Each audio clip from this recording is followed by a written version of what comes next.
Hello, hello. BT, I see you there, which is, of course, good. Because as, you know, by popular demand, and by popular, I mean the request of BT here in chat, we're playing Titanfall 2. Because, quite frankly, it's a fantastic campaign, and I didn't have any better plans, so, you know, here we are. But yeah. Hello, everyone.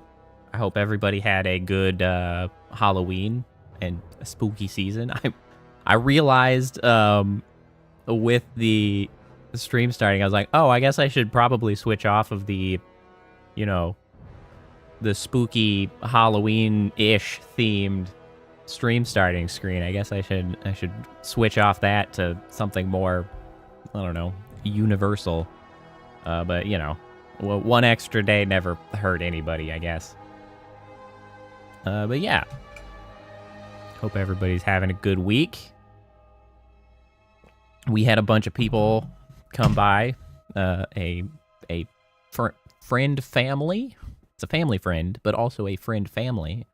Because it was, you know, friends and then their entire brood of children, which is too many damn children, but they came by and had dinner and blah, blah, blah, and it was generally a good time, mostly for my wife. I duck and cover in my office space so as not to have to deal with the children, because I don't deal with kids. I don't want that. I don't want that in my life. I just shoo them off. It was nice for everybody that was involved. I just largely ignored it, but I said hi and had dinner. It was good. But yeah. So, Titanfall 2. I have played Titanfall 2's campaign twice before. Once on stream when I was on Twitch, but before I was keeping VODs, and then once prior to even streaming, just back in the day, because it's a good campaign, so why the hell not? So we're back again, because it's still a good campaign. What I think I'm gonna do to sort of, I don't know, differentiate it, if we even call it that. Yes. Are you sure you want to start a new game? Yes. Yes. I think I'm gonna play through it on the hardest difficulty. We'll see if that gets annoying to me. I usually play. I've seen on the battlefields of the frontier. I should turn on subtitles. Is the true dominant force. I usually play first-person shooters on the difficulty just below the hardest, and that's largely a habit perceptive that I took in from like the early Halo games, and relentless. because I felt like Pilot sees the world differently. that last step in Halo Legendary, which again, maybe it's not fair to apply it to all first-person shooters ever, but Pilots fight differently. they're just doing pilot propaganda. Don't worry about it. Even overwhelming odds shift in their I felt favor. like that last step into Legendary in Halo sort of fundamentally shifted the way you played the game from like something that akin to a run and gun to almost a cover shooter, because you had to, you know, keep yourself alive so much more. And that was, I didn't like that shift. Like, I liked being a little bit more free to, you know, move about and have a good time. And so I took that habit moving forward, that I usually don't play first-person shooters on the hardest difficulty, because, like, I don't know. I don't want to have to play overly cautiously. I don't like having to, you know, constantly be repeating the same section because I keep getting my ass kicked or whatever. But only home I've ever known. seeing the fact that I've done this game twice before, feels like maybe we try it on the hardest. I also had one of my friends comment to me that they thought that they really enjoyed this on the highest difficulty. So maybe it's well balanced. Maybe it'll be a good time. Despite recent victories at Demeter and beyond, we have a long way to go before the IMC is defeated. I haven't been paying attention at all. I serve as a rifleman in the militia, fighting to free the frontier. I'm a long way from becoming a pilot. But when that day comes, I hope I can live up to the honor.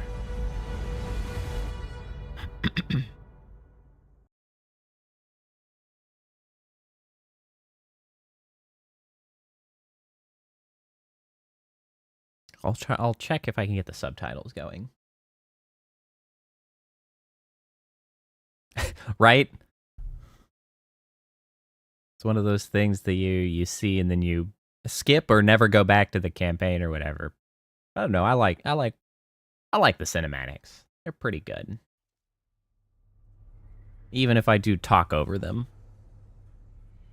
Because I'm a rude. Here we go, Rifleman Cooper. Hello.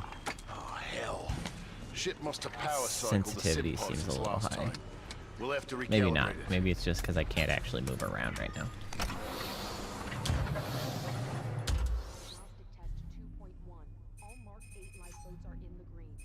Does that feel right to you, Cooper? Yes. All I right. certainly Good don't to want it go. inverted. Let's see how much you remember from last time. Setting the neural link. Not quite the same as a Titan link, but it's similar. To learn Are they going to give me the chance to set the difficulty? I haven't yet. Oh, I bet it's at the end of this, isn't it? I don't remember. It's been a while. Okay, hold on. Let me see. Audio, subtitles. Yes. Thank you. Technically, I'm not supposed to be training you, but in you I see potential. I'm gonna have to keep an eye on my controls over here. Let's see here. Where's tab? Let me set tab here. War. Who's got time for classes, eh? Okay. Here you go. Okay. Up and over. Jump. Let's pick up the pace, enabling jump kit assist. Jump kits operate on the principle of relaxed stability. Once your jump kit calibrates to your movement style, enhanced mobility becomes second nature. Hold on. They were talking about auto run. That felt. Is it gonna default press of sprints on?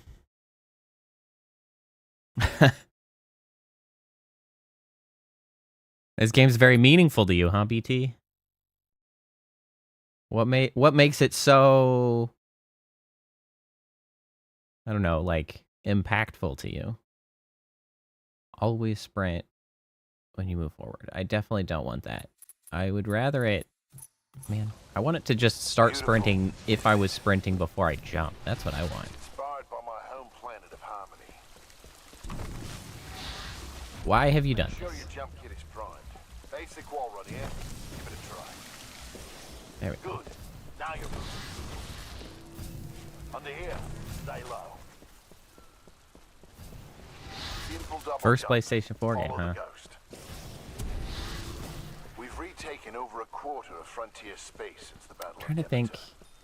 Militia's better organized now. I wonder if that's... See, for me, I feel like what I would consider really sort of significant like that was maybe back when I played my first N64 game, which would have been,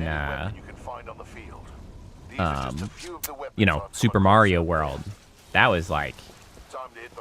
That was something else. See, I remember the first time I played in N64 was actually for my birthday long ago, you know, when the N64 came out. But we didn't actually buy one yet. We actually only rented it from the local rental store, you know, back when they rented consoles out. So we rented an N64, set it up, and played Super Mario 64. Like, that was a big deal.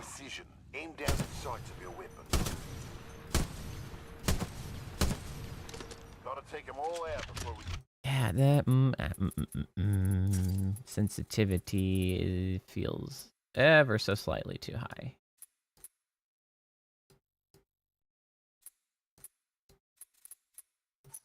Move on.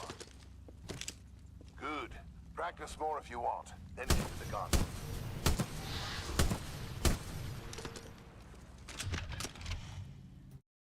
Maybe that was a little too much.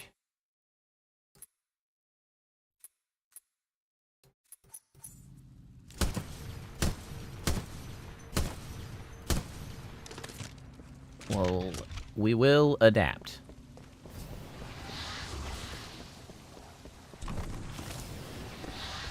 All right. Got a new gauntlet for you to run today. Part time is 2 minutes. Gotta do better than that to continue. Follow the ghost. You'll find your own path. Oops.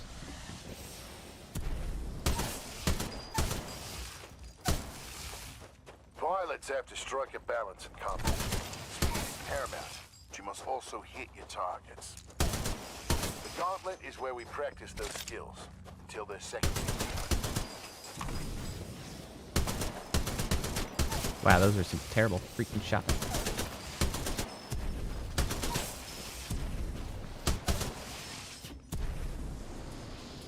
Oops.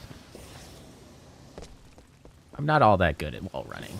I'm only, you know, largely passable. I very briefly played a little bit of the multiplayer. See the results board on the wall? I did okay. This time, everyone has different strengths and weaknesses, so be sure to run the times with different weapons. Look at the results Honestly, board for more it's been a tips really on long through. time since I really got like engaged with. Where are they saying that the difficulty was set? Oh, it's right there. Death comes swiftly and without mercy. All right, let's You do want it. a real challenge? You can race against other pilot ghosts. Word of warning, though: the pilots who recorded these ghosts are the best in the SRS. Did I When you're do a done, circle in my I've back got where I something started? special to show you. Yeah, I haven't really gotten really engaged with a multiplayer like PvP multiplayer game in a really long time. I mean, the most recent one was probably when I actually played League of Legends, but like 9 or 10 years ago. Like when it was new, I played League of Legends, and then I kind of got sick of it. And I don't know, I don't know if it was that game or just in general that I kind of got burnt out on dealing with other people. All done with the gauntlet? Yes. Oh shoot.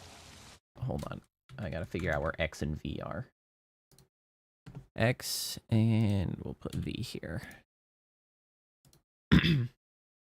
I just didn't have, I don't know, the patience to get really involved with PvP games. PvP games have never been my favorite, but when I would play PvP games, it would be with some friends in like a team situation. So like Titanfall certainly fits the bill, but I never really had a set of friends that were like Good.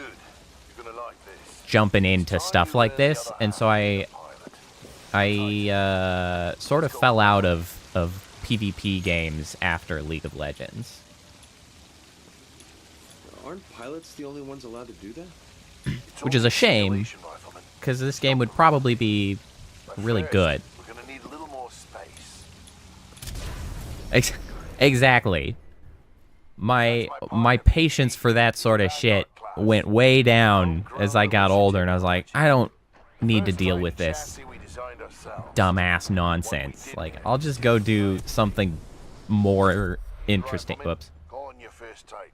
Oh, sorry. Instead of doing that, I then V. Hello? V. I'm hitting. Look up. Oh, I was hitting X, not V. Whee! Oh, we crashed the game. All right, Rifleman. Sounds like it's about to hit the fan. I'm pulling you out. Powering down Womp womp. Cooper, ready up. Easy, Cole. You just left VR. He needs a minute to decompress. Because, like, as far as shooters go, I didn't really play online since, like, Halo 3? Heads up. I had a good time with that, but I don't know. It was like Good session in there. pre-online games just being enormously toxic. I don't know why games ended up so damn toxic, but it's a real pain in the ass. You son of a bitch. See you down there. We're going to see a new planet today. Maybe even die on it. Neat. I bet I'll die several times. See you down there, Rifleman. Good luck. Okay. Get your ass out of the SIP pod, Cooper. Meet at the dropship. I'm trying. I'm trying to get out of the pod.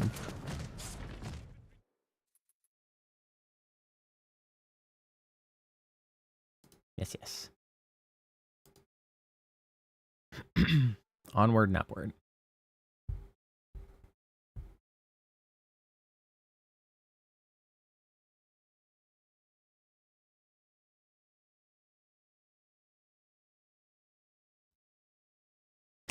he's doing his best. Well, he's lazy. Man, you know what really is a shame, though, is that we didn't get a Titanfall 3 yet, and instead they turned it into freaking Apex. I know a lot of people like Apex, but I sure would have preferred having a Titanfall 3. Though, it sounds like maybe they're working on one, if I am correct in my rumor mill. I don't remember exactly where that rumor came from, but I do think... Well, yeah, my main thing with Apex is, I mean, one, it's solely PvP, which, as I have mentioned, is not my favorite. But also, it's just like, I don't know, I'm not that into the Battle Royale style. I don't know. I don't really like the whole, like, jump into a conflict, spend a bunch of time, like, tooling around to find a bunch of shit, and then have a little bit of a conflict, and then it's done. Like, I just don't love that gameplay loop.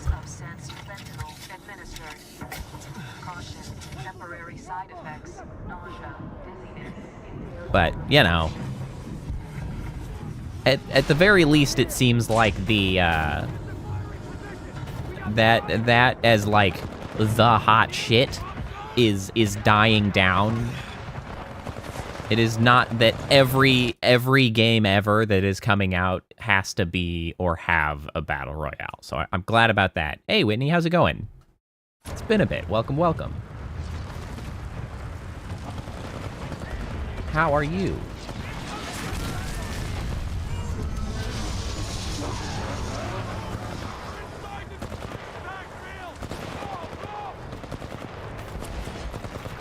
Okay, that's...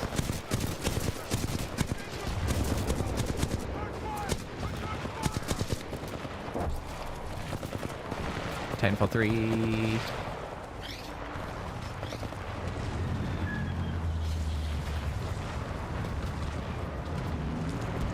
Wait. People say that it will come... What does that say? Due to the newest mode in multiplayer. I mean... Whatever gets it to us, I guess.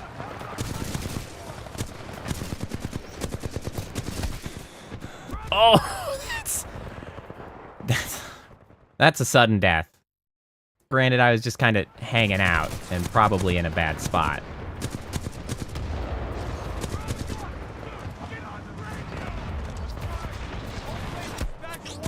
Nope, that's a... Okay.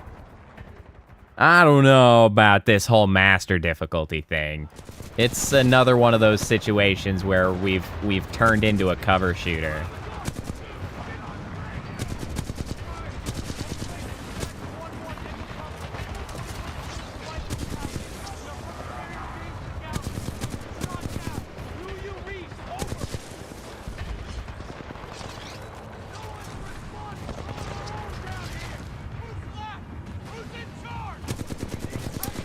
Yeah, yeah, it's too realistic. I agree, actually, tremendously with that.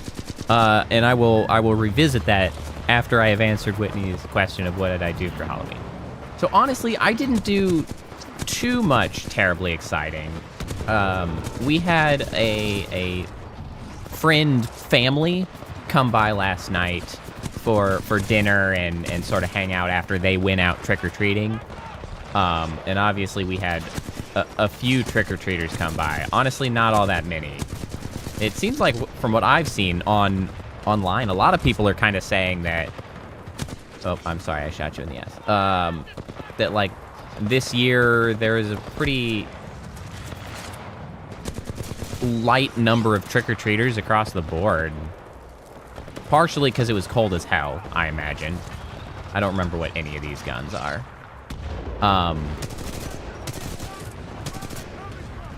But yeah. So honestly, it was kind of just a chill time in.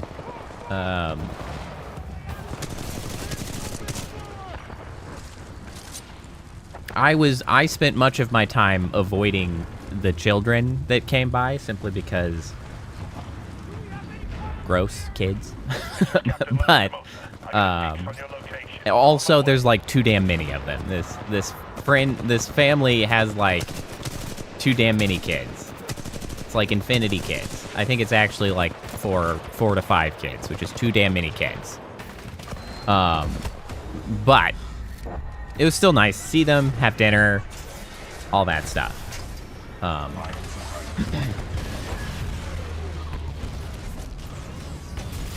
Now, as to what you mentioned, BT, about too realistic, I agree. And that's a big part of why I mentioned with, like, Halo, why I didn't like Legendary as much. Because I really like that feeling of a little bit slower gameplay. Not a lot, just a little bit. So that you have the opportunity to react to, like, being shot, right? Like, Halo, you've got the shield, so you're like, oh, okay, I can tell I'm being attacked. I can get out of the way, rather than just, like, crawling from cover to cover to, like, peek out and be like, oh, is there guys there? Oh, is there guys there? It's just, like, it's a different style. And I can see how you might like the highest difficulty if you have recently played the game and, like, you know where enemy positions are, so you can, like, very quickly move through. But since I have not played the game in, like, 2 years, I don't remember where everybody is to, like, be prepared to get out of the way already. But yeah, that quick time to kill where, like, all it takes is a good shot to the head, it's a big reason of why I'm not a huge fan of, like, the Call of Duty games or the Battlefront games, because it's, you know, it's that historically accurate style of, like, oh, you've been shot by a machine gun twice and you've died. Like, oh, good, great, all right. It's not my cup of tea. But we'll give it a chance. We'll go a little bit. Murder dog.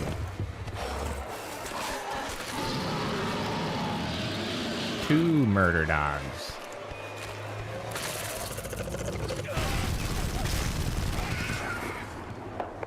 Well, see you later, corpse. Going down the water slide. I cannot... Oh, nope, now I can spray it. Hello, other BT. Oh, man down.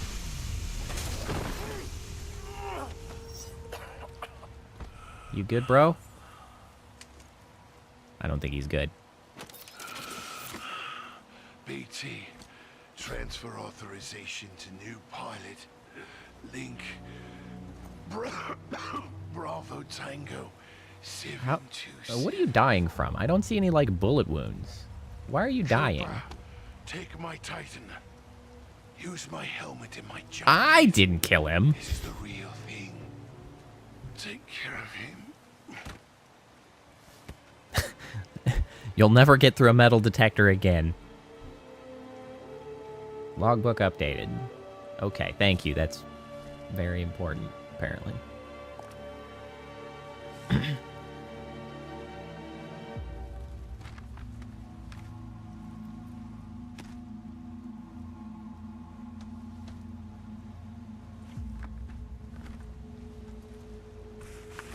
actually watched a pretty interesting video talking about difficulty today.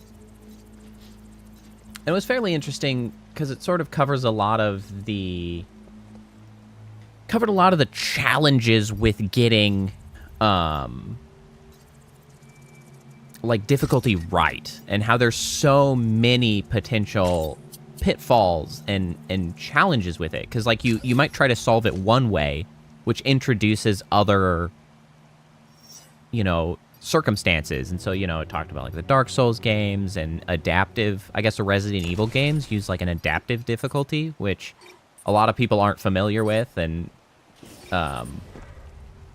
sort of is a pretty good way to deal with it and stuff.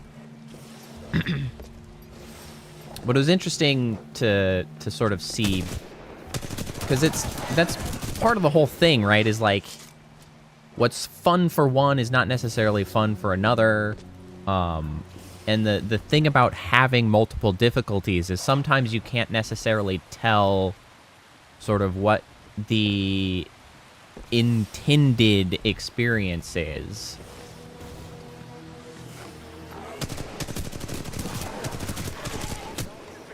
You're not dead yet. It's cool, I kicked him. I'm glad my settings are still set as I would typically reflexively use them. And melee was where I expected. I also forgot that I had melee, and I just hit the button. I was like, ah, yes, good. It did the thing.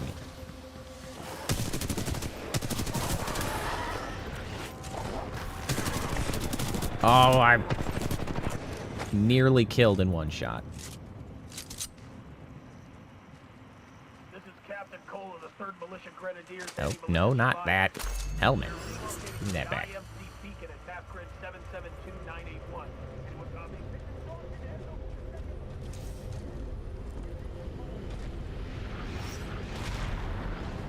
This really does, like, the game's not that old, but it's a really good looking game. This must have been killer when it first came out. Like, the vistas are big and beautiful. This was like, what, 2016? Which is kind of alarming to think of 2016 as a quote-unquote older game. I don't much care for that.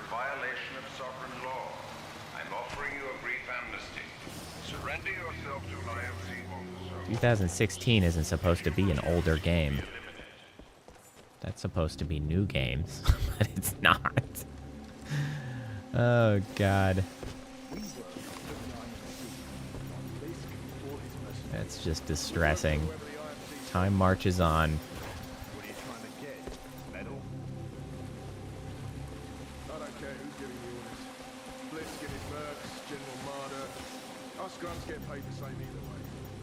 All that matters is that thing in the mountains goes online as scheduled. You think it's true? What the Texas saying about it? Do I look like Oh, yeah. you, mate? But if it is true, the militia are gonna have Later.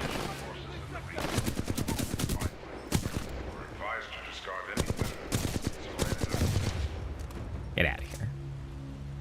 Yeah, it's really amazing how decisions like that can just single-handedly just massacre a game release for an otherwise, like, fantastic game. I would definitely rather play this than either a Call of Duty or a Battlefield game. It just doesn't matter. Watch your six! There's the militia pilot!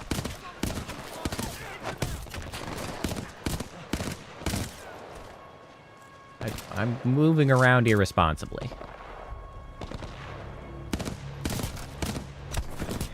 Oh, God. It's just... You just get shot once, and it's a terrible time.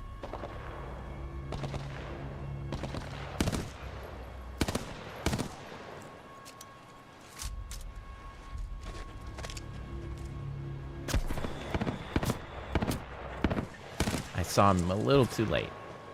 Where the heck? Cut that shit out.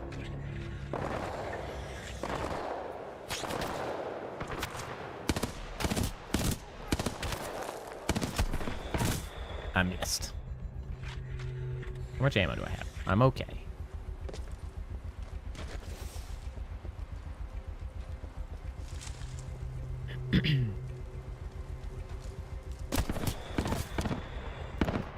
Yeah, honestly, it's a shame that this game didn't do as well as it deserved to at the time. Because oh, goddamn. Honestly, it feels a lot like a spiritual successor in some ways to, like, the original Halo trilogy.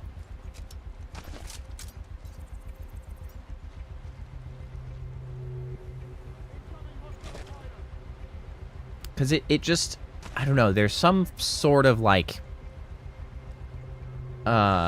ineffable sort of feel to it that it's just, like, I don't know. It's got that right feel.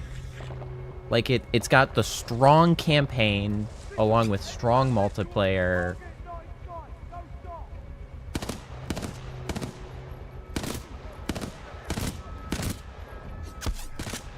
Oh, dear God. I can't freaking see. Tight controls, like, it feels good to play. It's like Halo with wall running, honestly.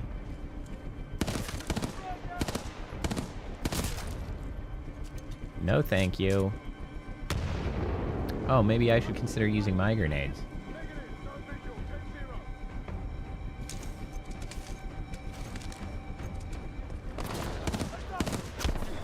Ow!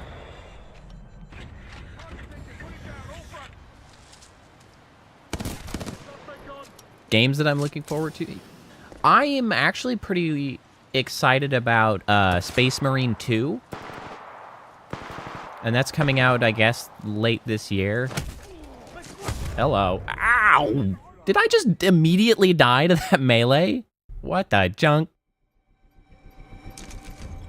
Space Marine 2. It's already out, but I'm also looking forward to, playing Cyberpunk, the expansion.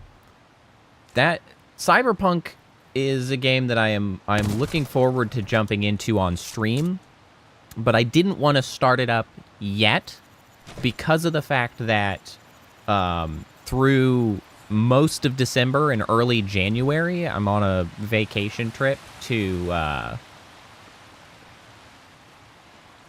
what are you standing here for? Oh, no, not that way. Vacation trip to Australia. Yeah, Cyberpunk 2077. In fact, the game that the anime was based on. That anime was very good, by the way. So yeah, I'm looking forward to playing that. I just didn't want to start it up before I was going to be gone for a month on vacation. Because I didn't want to start any long-running game series that I would have to leave for a month and leave anybody that was, like, you know, invested in watching. Okay, I tried to do a control there that this game doesn't do. I tried to, like, evade to the side, and that's not what happened. I don't know what. Oh, that was based. I've been playing Darktide with friends, and I just tried to do a Darktide dodge, and that didn't do anything, and instead I just ended up all, like, crouched in a corner confused.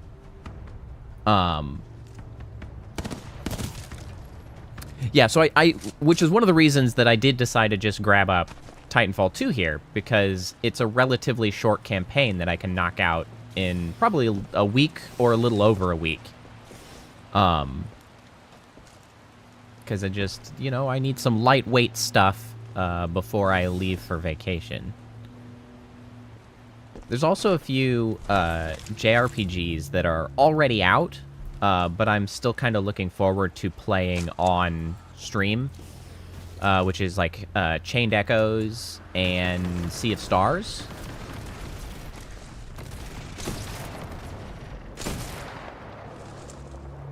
Which I definitely didn't want to start before I bounced. And so I have an assortment of goofy indie games that end up on my... That's a rock. my wish list. Just because, like, I see them come across Twitter, and there's a few games on there that I'm pretty excited. Okay. Wow, those were some shitty shots.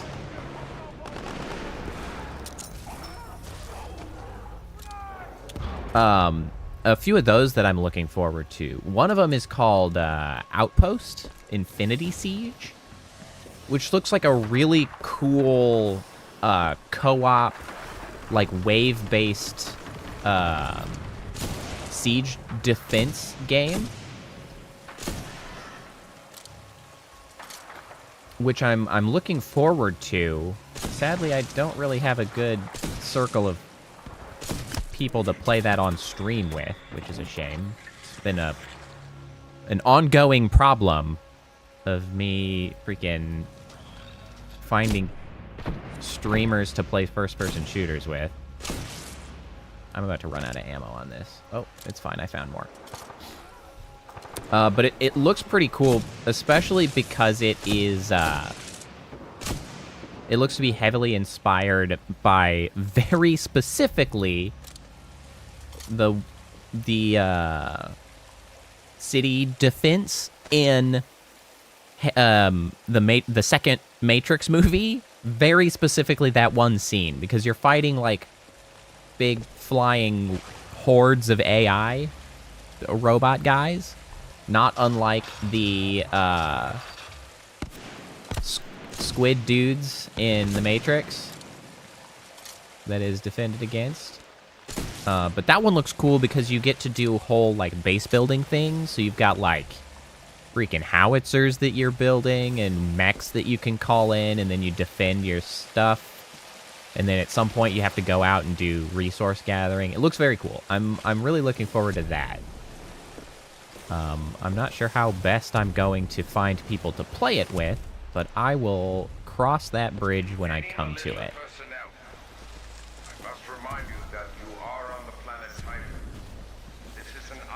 Other than that, though, I'm running out of big ticket games that I've been excited for. It's like I feel like we had a solid set of them this year, but I feel like it's slowing down, and I'm not sure necessarily what, like, any of the next big games I have to sort of be really enthused about.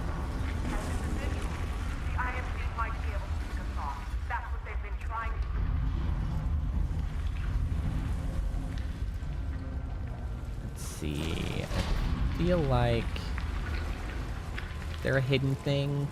One of the helmets around here? I guess I don't actually care that much, honestly.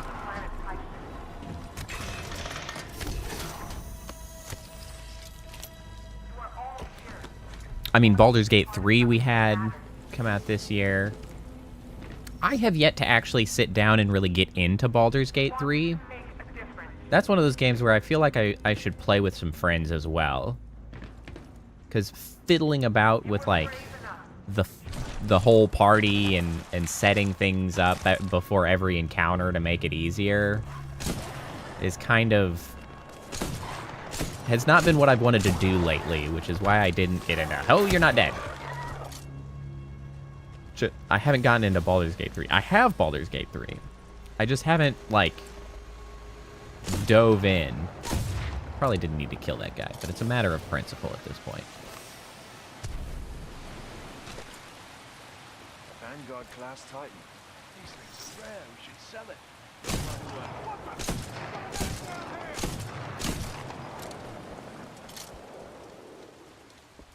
Power low. Insufficient power. Dude, Baldur's Gate was such a huge, like...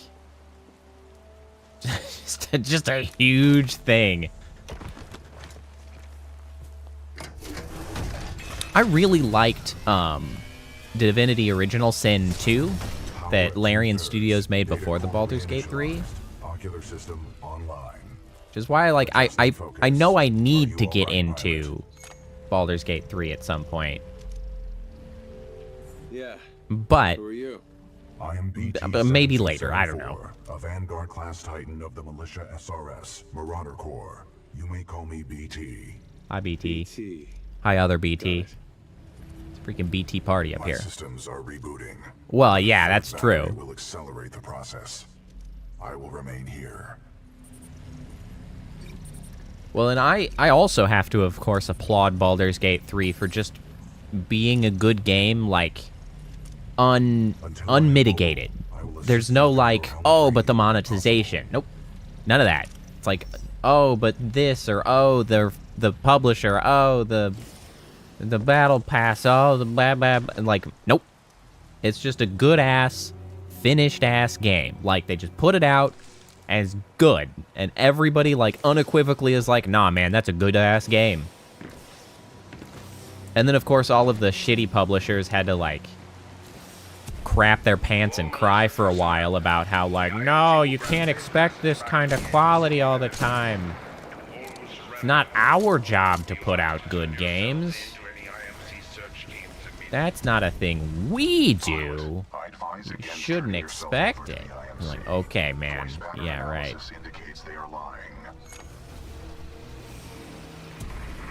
Don't worry, BT. I'm not going anywhere. Understood, but I do recommend you move. IMC salvage teams are not far away. I'm going. I'm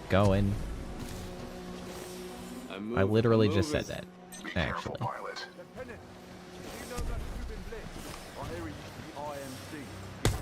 Boot. Boot. Hi-yo. Pilot, my mapping systems have been restored. The ambush of the 9th Militia Fleet has landed us far off course from our original destination. We are located in hostile territory. Be careful. You think? We cannot stay here long. How long did you serve with Last Emotion? Yeah, the time crunches are a real issue. 73 days ago.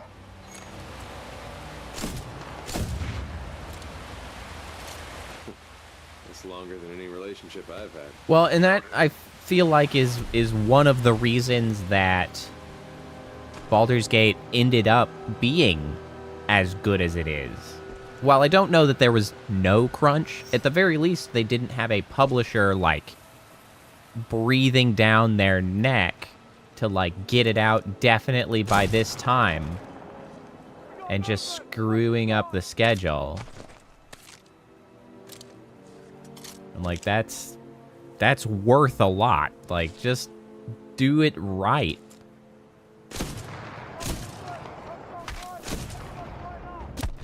Owie. Cut that shit out.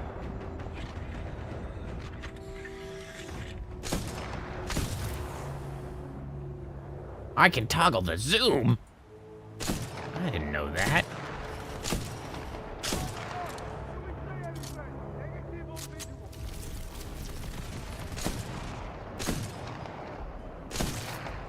Freaking die already, Jesus.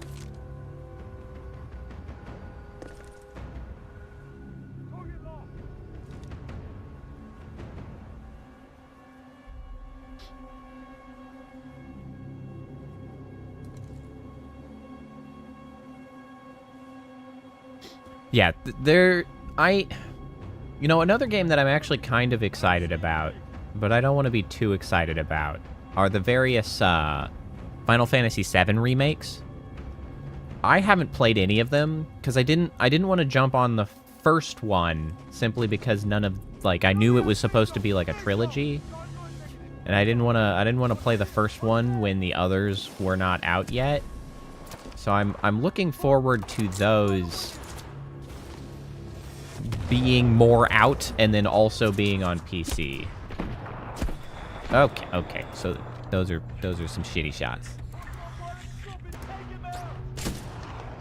How did that miss? Oh, for crying out loud. The freaking screen shake. How embarrassing. Where the hell am I? What? How's this the checkpoint? I killed a bunch of these guys.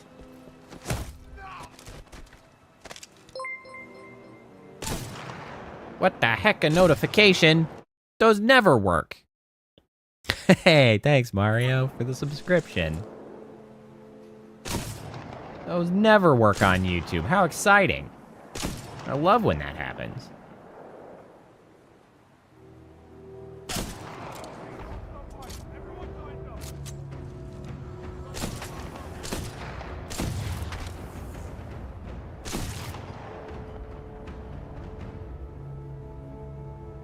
Welcome, welcome.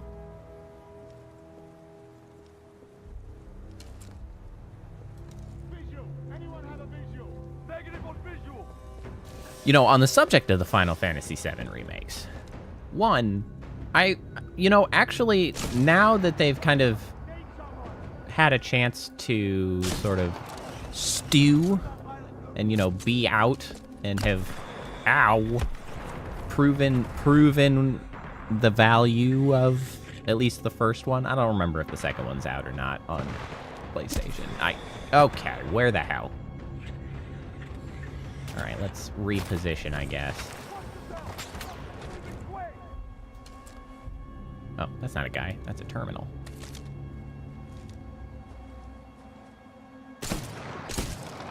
I remember being really dubious about the Final Fantasy VII remakes when they were sort of first announced. And I still am sort of surprised that they haven't just done a remake. I think in the times of so many very sort of like shitty, well, the 16 I've heard that of. The 7 remake I have heard generally positive remarks on. But in the landscape of pretty cash grabby shitty remakes that we've had, and by remakes I guess I mean like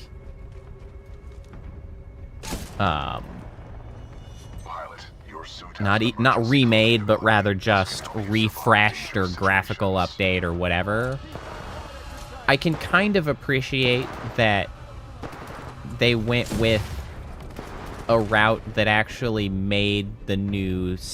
I say new. It's several years old at this point. The Final Fantasy VII remake, like, made it its own thing that's, like, legitimate and worth existing. On the other hand, Final Fantasy VII's OG graphics are pretty rough now, and I feel like they're just leaving money on the table by not just updating graphics for 7 and then putting it out again. Because tons of people would just buy a graphically updated Final Fantasy VII. Oh, God. I don't know if I like this max difficulty thing. Hey, Fumlick, welcome back. Welcome. Your suit has an emergency cloaking ability. This can help you survive dangerous situations. Oh, maybe I should use the cloaking.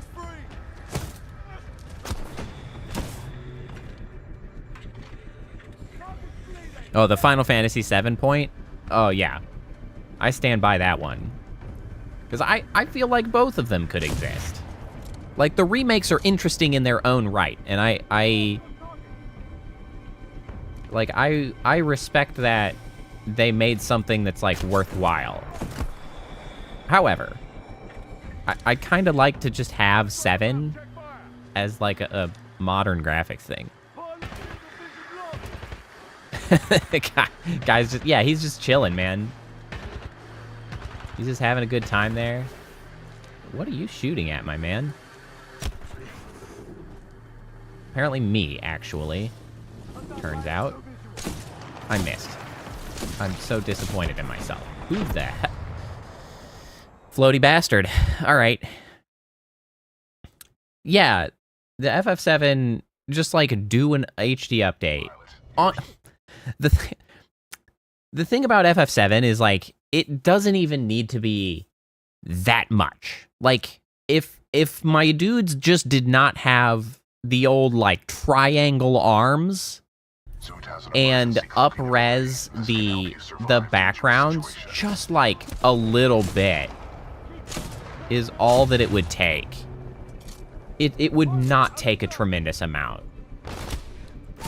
Well, you know what's actually interesting is they could almost make it easier, because back in that day, they had two different models for all of the characters. They had a model for running around the world, and they had a model for in combat, presumably because of how much stuff they had to put on the screen at any given point in time, and not being able to do very much. It was the original PlayStation.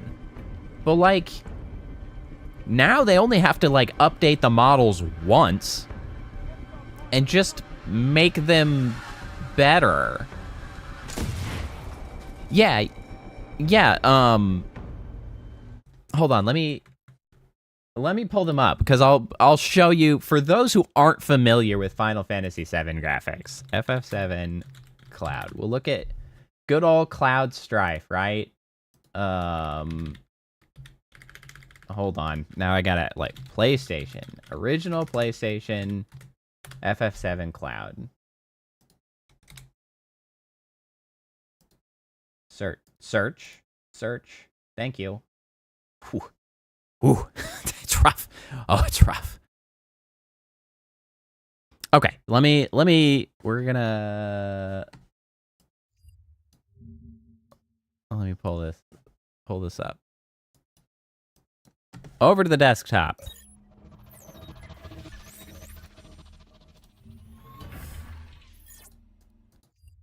So this is our, not link, open image in new tab. So this is our man here. This is OG Cloud. You might notice, oops, come back. You might notice he looks rough.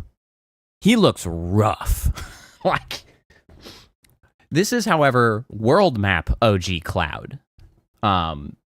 There was, even in the original, a better version of Cloud. See, this is Combat Cloud. Combat Cloud actually was a lot better, because they had way fewer things to render when he was just in combat. Like, this is from the same game. The same game! So, like, even at the most cynical, like, re-release of Final Fantasy VII, like, they could just redo Cloud with this guy all the time. Like, replace this guy with this guy. Like, they got the model. They don't even have to do anything. They could just do this, and it would be an improvement of, like, reasonable extent. Like, it just be, that's all you need. Just this guy. Just use this guy. Granted, of course, if they're doing that, they might as well, I mean, how much work could it possibly be to even just, like, double the poly count on this guy? Like, you don't have to go crazy. I think that's one of the frustrations so commonly with so many of the remakes. It's like, they're either, like, insanely cynical cash grab bullshit where they, like, design it to function on a mobile phone, and, like, every unfortunate thing that goes along with that, or they feel the need to, like, do what they did with the Final Fantasy VII remake and just make a new game. It's like, can we just land in between? Use the original game. Use everything there, but, you know, like, give a designer 8 hours to remodel this guy with, like, twice the poly count. That's all. Just, like, 3 times the poly count. Just smooth them out a little bit. Add a little bit more detail. That's it. That's all. That's all. Just like a day. We don't need PS5 era graphics. Can we just Can we just bump him to PS2? That's all we need. Just take him from PS1 to PS2. We don't need to go all the way to PS5. Just a little bit. Just a little bit. Don't make it for a mobile phone. Don't make it a mobile game. Just PS2. Just bump him a little bit. That's all you gotta do. Just take a week and bump it up a little bit. I know it'd take a little more than a week, but like, just a little bit. That's all we need, and just put it back out. So the one challenging thing that would probably need potential work is that, so like this is, so the styling of Final Fantasy VII is in a style that doesn't really exist anymore for the most part, and it's almost a shame because I kind of miss it. So this is like an actual screen grab from the game, and so you'll notice our scuffed poly Cloud up here, right? Just chilling out. But what he is on is a pre-rendered background, and so this background is essentially just a screenshot that he just runs around on, and then they put in borders, essentially, of constraining where your movement goes. And I like that style. It's got a very unique PS1 era look to it. The challenge for up-resing it is all of these backgrounds are going to probably need to be redone. That's honestly probably the hardest part, because these are not very high resolution, and I bet they don't have the original assets that these were built off of. So like that's the one thing, but I still think it would be a good idea. Anyway, our diversion aside, hold on, let's get back to the live scene.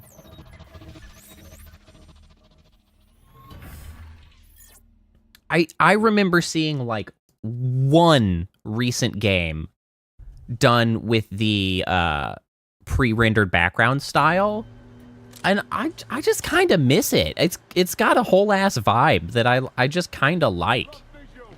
I mean, especially now, right? Like with the way systems are now, like you could just make those things so high res and beautiful. Like why not?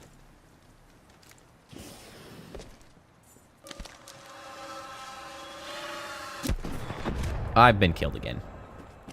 I'm now not paying attention. I'm distracted by thinking about Final Fantasy VII. Your suit has an emergency cloaking ability. This can help you survive. Well, and that, you know what? I now realize we are going to change the difficulty down to hard because I'm talking too much. I can't do master difficulty and like talk to chat. That's the thing. That's the huge disconnect I'm now just realizing. Oh, I just killed both of them with one shot. Neat. I might play Master, like, alone, but quite frankly, now that I'm all distracted talking about shit, there's no way. There's no way. I'm not a speedrunner over here. That's not my vibe. But anyway, there's actually quite a few things like that I actually miss. Some of those innovative things that was a terrible shot. The innovations that had to take place previously to support inferior technologies that now that we have game-wise, like, functionally infinite resources, computationally speaking. Like, we just have endless resources to run a game.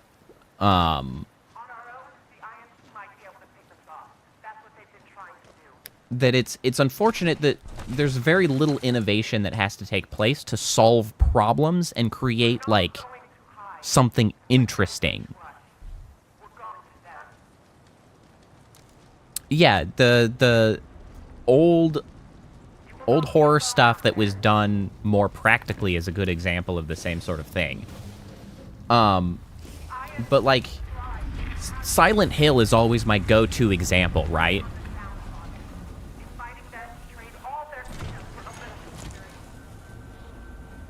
BT. Like, Silent Hill is my go-to example of games that were made by the limitations that went into them. Because the original Silent Hill BT. Is there anyone leaned alive on this so much on the ambiance that all of the fog produced that it's, like, iconic. Absolutely iconic. Like, Silent Hill is the fog that you have to navigate.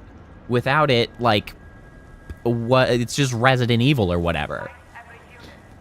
But many know this, of course. I don't know if you do or all of those in chat would know, but, like, Silent Hill's fog was not a design choice. It was a solution to the fact that they couldn't draw, like, the environment effectively on the old hardware. Like, they couldn't technologically draw the amount of space they were trying to cover. So they were like, what do we do so that we don't have stuff clipping in and out all the time? And they were like, cover it with fog. And so the fog was a mask of the limitations of the hardware at the time. And it's like, now we don't do that. Like, new games, you just don't have to do that anymore. And so this complete lack of limitations that you're trying to work through just sort of makes it a little bit staler. And it's there are a copious many other issues in the gaming industry, because creativity still exists. There's also the corporatization, the AAA studios, the freaking shitty, hold on, shitty publishers in general, and the, like, building monopolies that go into them are certainly not helping any of the creativity and stuff. However, that being said, it's still, like, limits creativity a little bit, because when creativity is required to solve problems, Our location has been compromised. interesting things happen. And those interesting things just don't happen as much anymore. And it's a shame. Owie.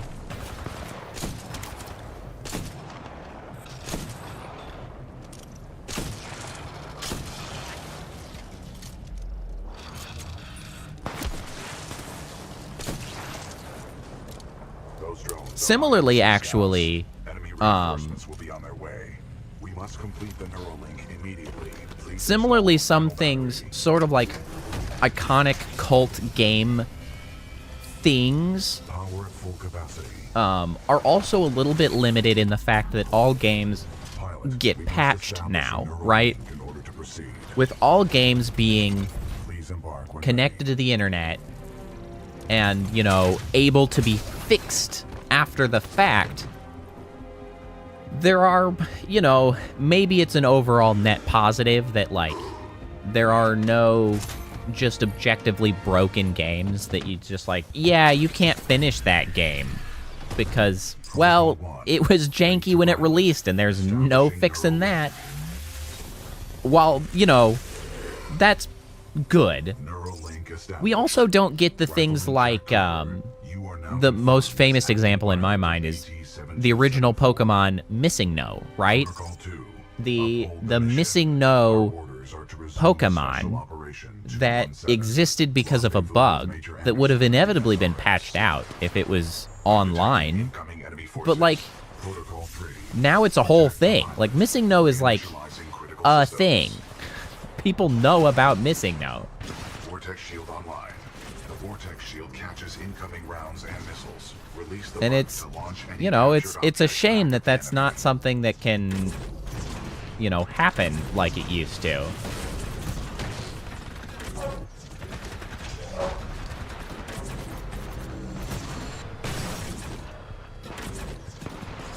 Stop that. Stop that. Ow, Pilot, laser. The Acolyte pod is online. This shoulder-mounted rocket pod will lock onto multiple enemy targets. The longer you hold down the button, the more locks you will achieve. I'm still being killed. Could we stop with the killing? I freaking can't move.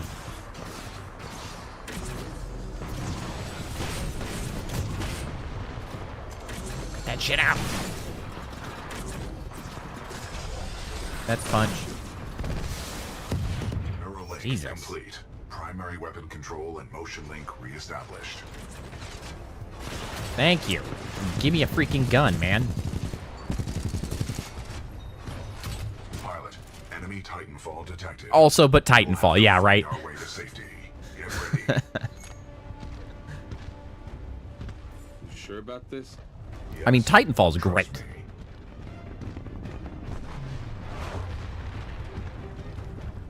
It's just like, I have very few this isn't where I'm going. I have very few complaints about Titanfall 2, honestly. It's such a solid game to me. Hold on. I got a loading screen on my monitor over here. No, we're good? Okay. Okay. Militia Titan spotted. Oh yeah, Missing No brings back memories. And that's Taking fire. you know, it's just like, it's just a weird nostalgia thing, I guess. But like, I don't know. That's a sort of experience that people don't really get to have anymore, right? Well done, A pilot. beloved glitch in a game. Aside from the speedrunner community, I detect more who exploits IMC glitches submachines that on the way. Our aren't only important chance of enough to survival is fix, and they uphold just our mission abuse of the shit rendezvous out of with them. Major Good for Anderson. them. Until then, you and I are on our own. Marking your HUD. We must move quickly.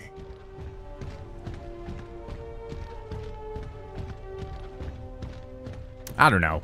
The video gaming industry always kind of gets me on a rant because it's just not the way it used to be. And I feel like there was a lot more sort of enthusiasm for it in the past.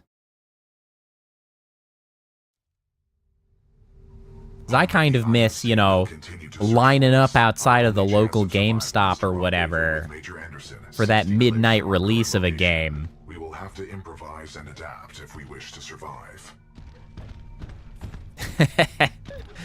Yeah, Borderlands 1.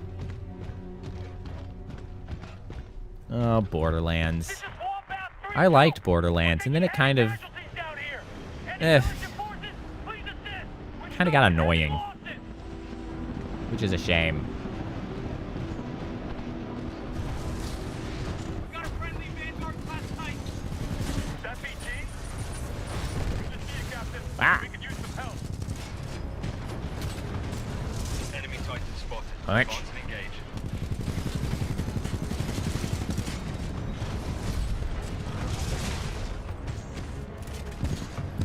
Enemy Titan down. Oh, that's fair.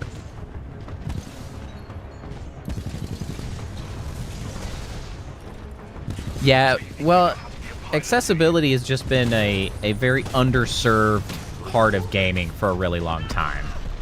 I think it's doing a little bit better lately. Like it is on the improvement side of things. It is moving in the right direction. But yeah, things like that just didn't get thought of as like important for a long time.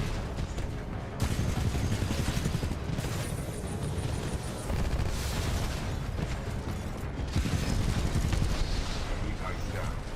And I did see that there's an option to like reduce sway in sprinting, so I don't know if they added that later on to try to improve that, or if it's just, you know, too little of a fix.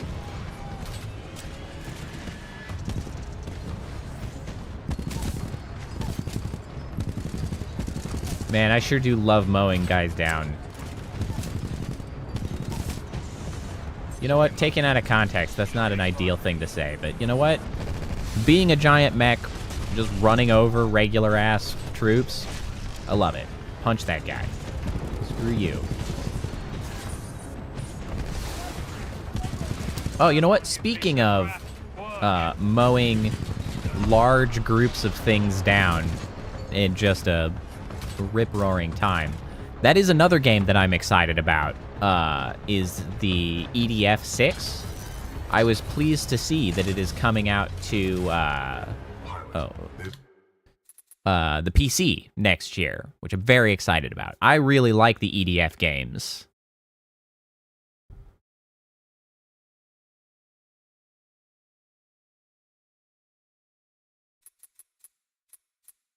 Titan weapon is an advanced design and may give us a tactical I don't know if you guys have ever played EDF.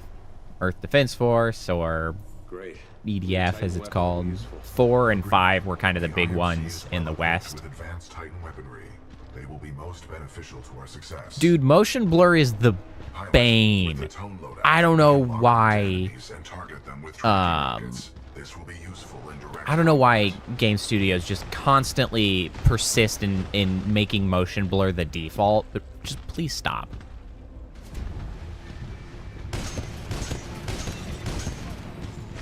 What's the... Okay, there it is. PC recommendations. Do you mean games or like actual... like systems themselves? As to your... Dude, you should look EDF up. EDF,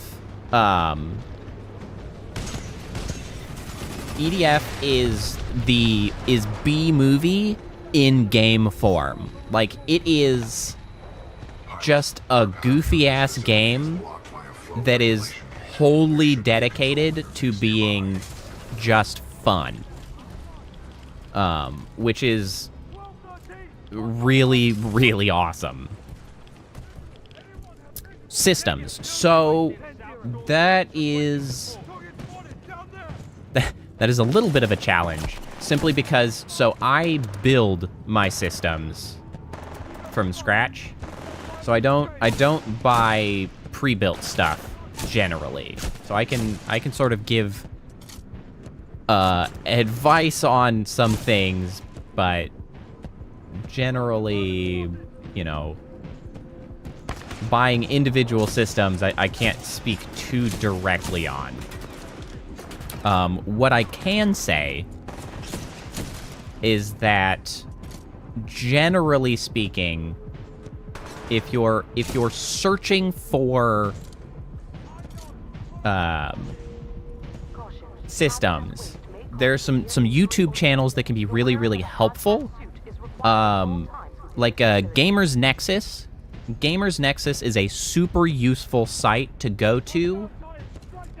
I say site, YouTube channel, to see what they have to say about some of like the system integrators. How is that not hitting? Because they do a lot of really robust testing on system integrators, pre-built, and stuff to see what's just absolutely shitty and what you can get by with and not just be totally hosed. So they're a really good resource, at least, to get off the ground.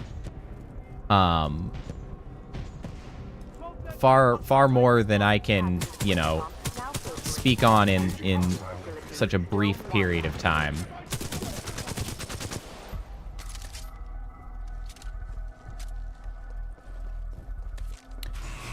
Yeah, well, funny you should mention Gamers Nexus and Linus Tech Tips. So, I have been generally a bigger fan of Gamers Nexus than Linus Tech Tips.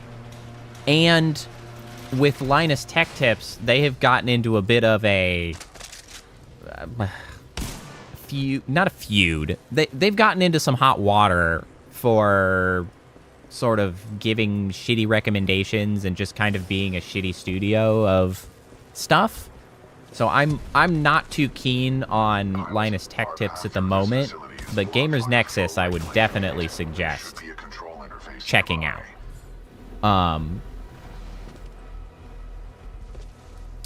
If you want... Yeah, the shitstorm has been strange. Maintenance Engaged. Opening flow regulation gate.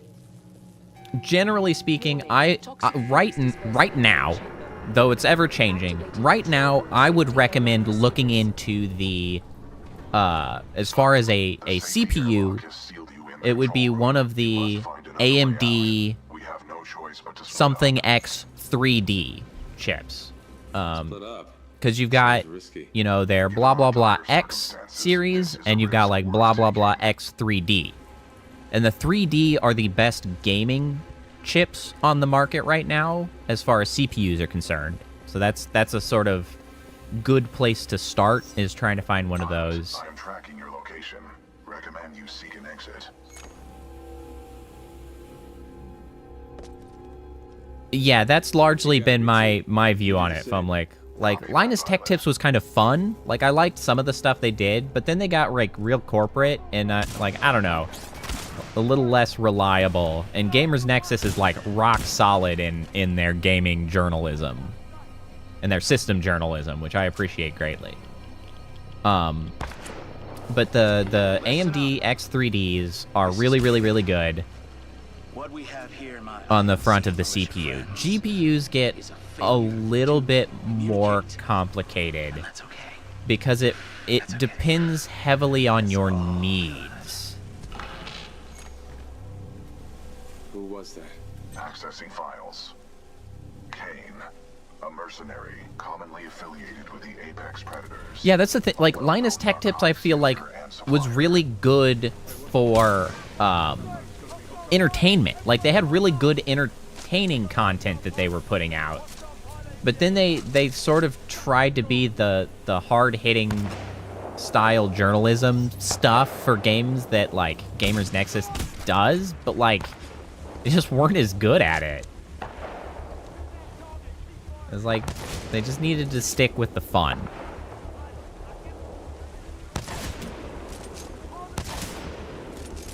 But yeah, setting up and pricing out a system for gaming is a really complex sort of topic, covering like your budget, your goals. It's one of the more complicated purchasing decisions that you can do in a home.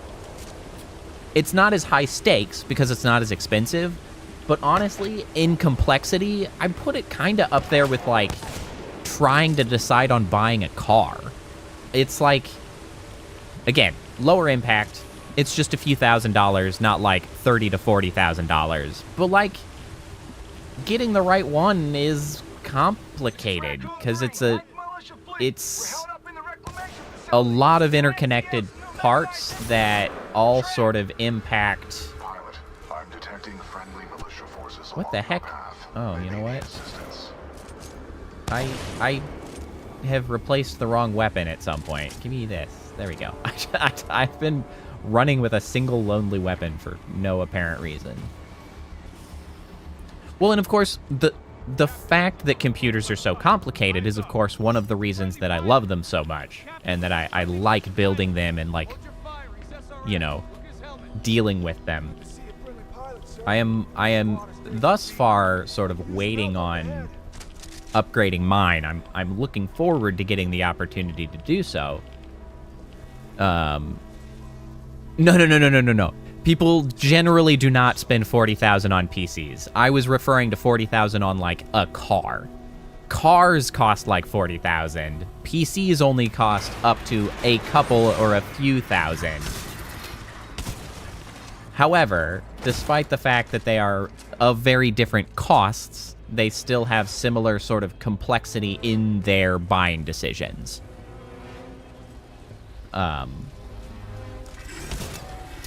But as far as, like, I'm really excited to upgrade my PC, but I'm trying to hold out for one more generational step in AMD's chips and NVIDIA's graphics cards, because I would like to get the chance to skip a generation rather than buy, you know, all of them. Damn, you guys are durable.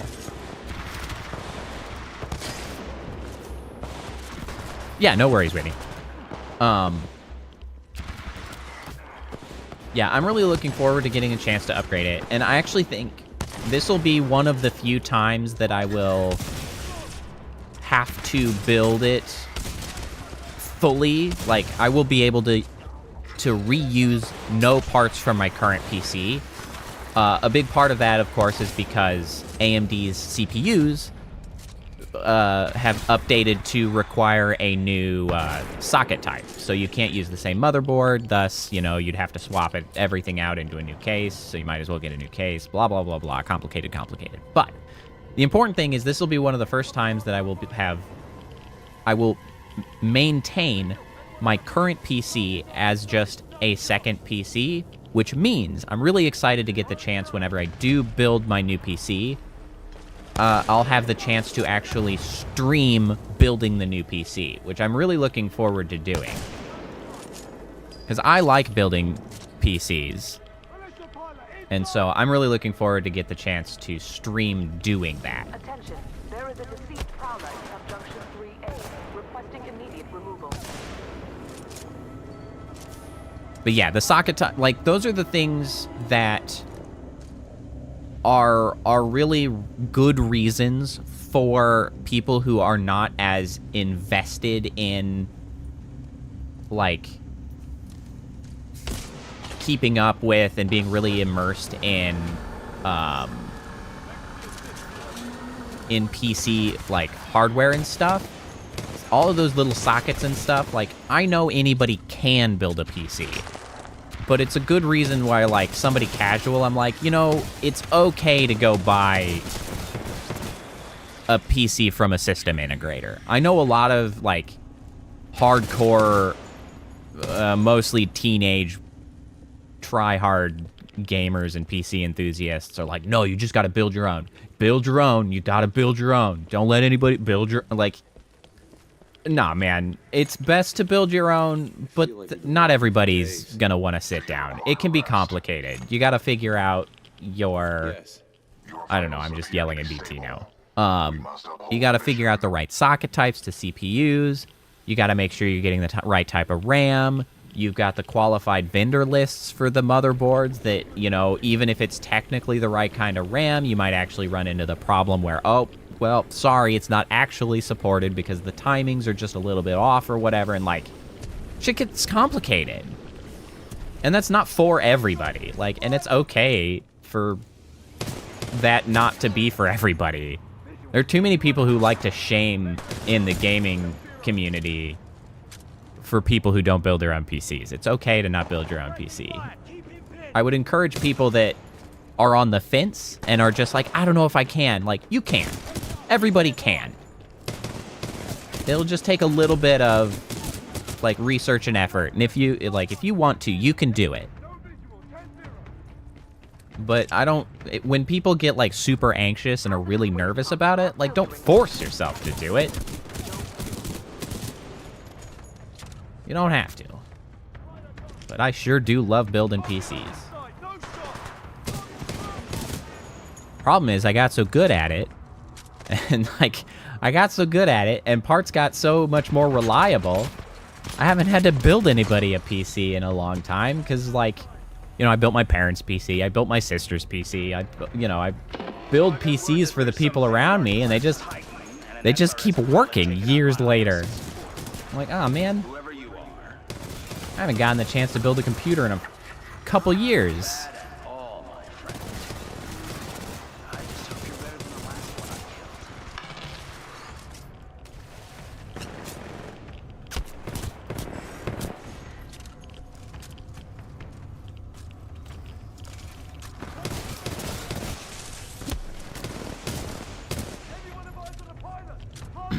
Yeah, the trick, of course, with buying is finding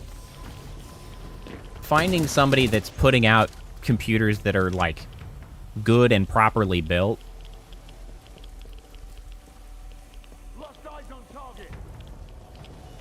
That is true, Whitney. I actually tried to do, to make some money, like, shortly after I came out of college, initially, and I didn't yet have, like, a job. I tried to dabble my hand into doing PC building. That's just hard to get into. It's like trying to sort of find people to actually do the services for was extremely difficult. It's like at the time I was trying to use Craigslist because I was like, I don't know what the hell else I can try to use. And the only respondents I got, of course, are just freaking scammers. I did not get scammed because I saw it coming a mile away. But like that's the only respondents you get. Like no matter how your credentials are, it's hard to find your audience. Much like it's hard to find your audience when streaming. At least with streaming, I'm like on YouTube, and at least I like exist in the internet that people can find me. It's a lot harder, and when you're trying to hawk your services for PC construction. And anymore, I don't want to jump too much into doing that sort of thing anyway.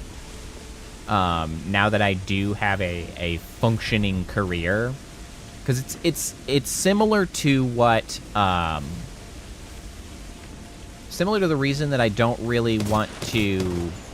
That might have been a civilian. Sorry, civilian robot.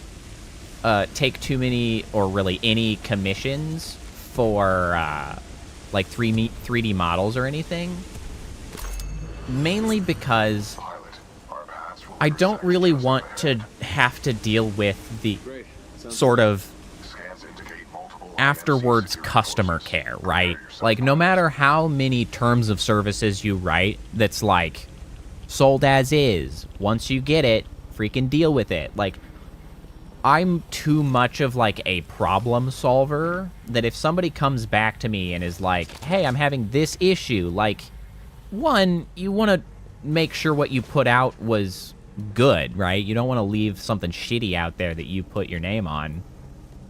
But also, like, I just really want to fix things when I hear they're broken. But, like, I don't want to deal with that with people, like, just, like, calling me up or being like, hey, that thing you built me 8 months ago is on the fritz. And I was like, that's not my problem, man. And of course, the more you build a customer base, the more likely it is that you're going to, wow, that's not the weapon I was expecting. That's sick. But the more likely you are to end up receiving those kinds of calls, I'm just like, I just don't want to deal with that from people. That's why my commissions and stuff largely limited to people I know.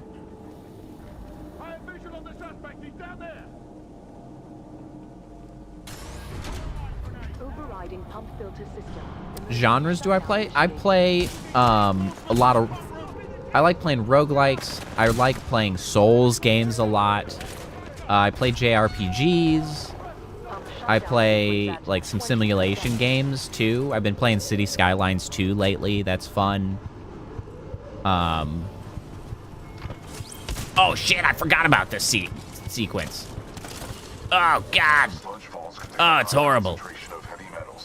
This part of the game sucks. How hard can it be? Just shoot. Blind firing into my pilot's combat zone would be a violation of Protocol 3. I like playing a lot of different stuff. There's a reason that I label myself as a variety streamer, because I'm open to quite a few different games. Ow. Honestly, there's only like a few genres that are like absolute no-goes for me. Like, I don't really like sports games. They're kind of out for me. Well, actually, I'm kind of having trouble thinking of any genres aside from that are just outright like definite no-goes.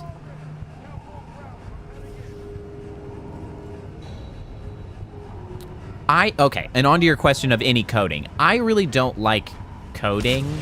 I can code. I don't love coding. I do my day job...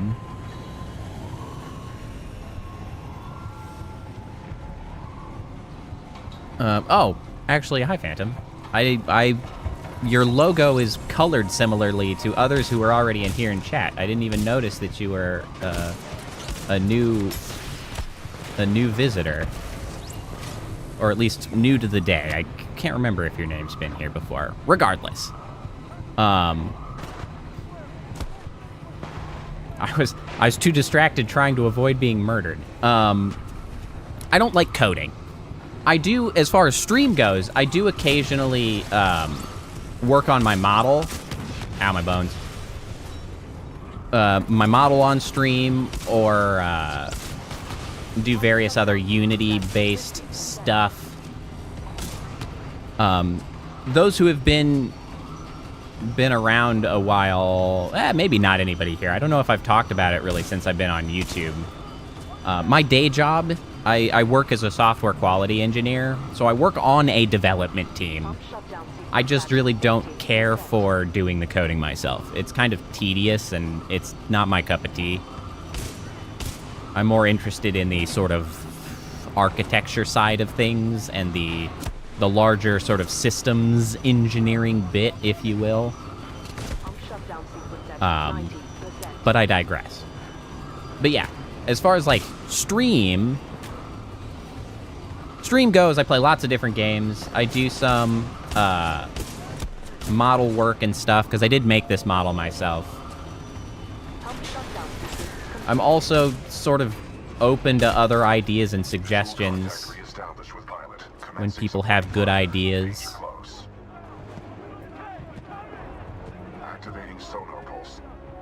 So I've done some, I haven't done it in a long time. I read some H.P. Lovecraft stories. Pilot, that was a difficult battle. You handled yourself well. I have noted it for the record. I have identified an exit on this side. This way.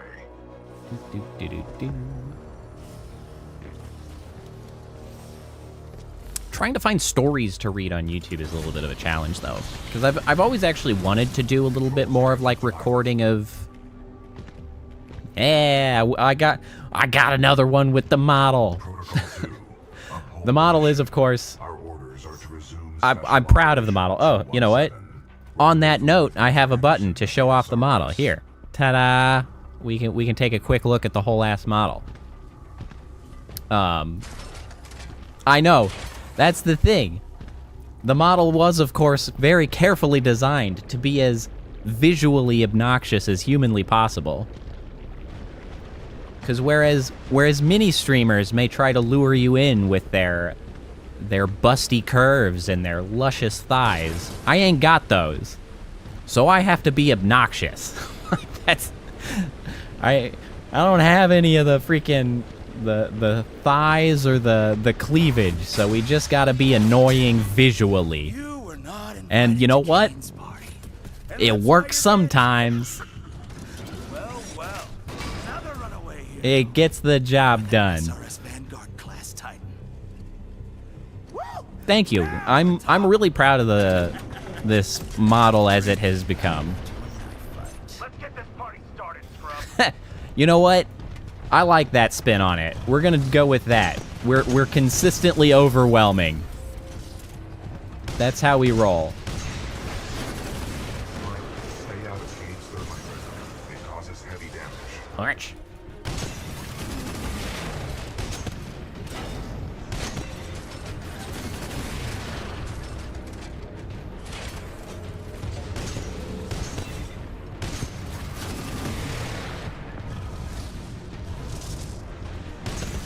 Ow. Excessive damage. Warning. Excessive. I mean, it's not that excessive. Come on now.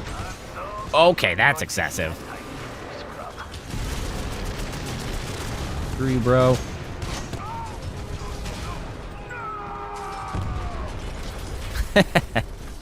That's okay. Stick and rock's still good. Well done, pilot. Kane's helmet radio is still intact. We should retrieve it. Generally speaking, one of the things I excel at is explaining technological things. It's one of the many things that I have to do in my typical day job is try to explain what the hell is going on to, lay people. You know, regular folk that I'm trying to explain technical terms to. Hello? Am I getting out? What am I doing? I think I'm getting out. How do I get out? Okay, there we go. Thank you, I forgot the button. Thank you very much for the prompt.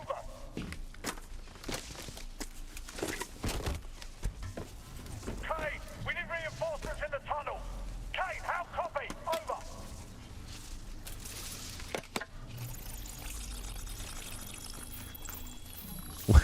Well, it's good that you like to listen, because there's...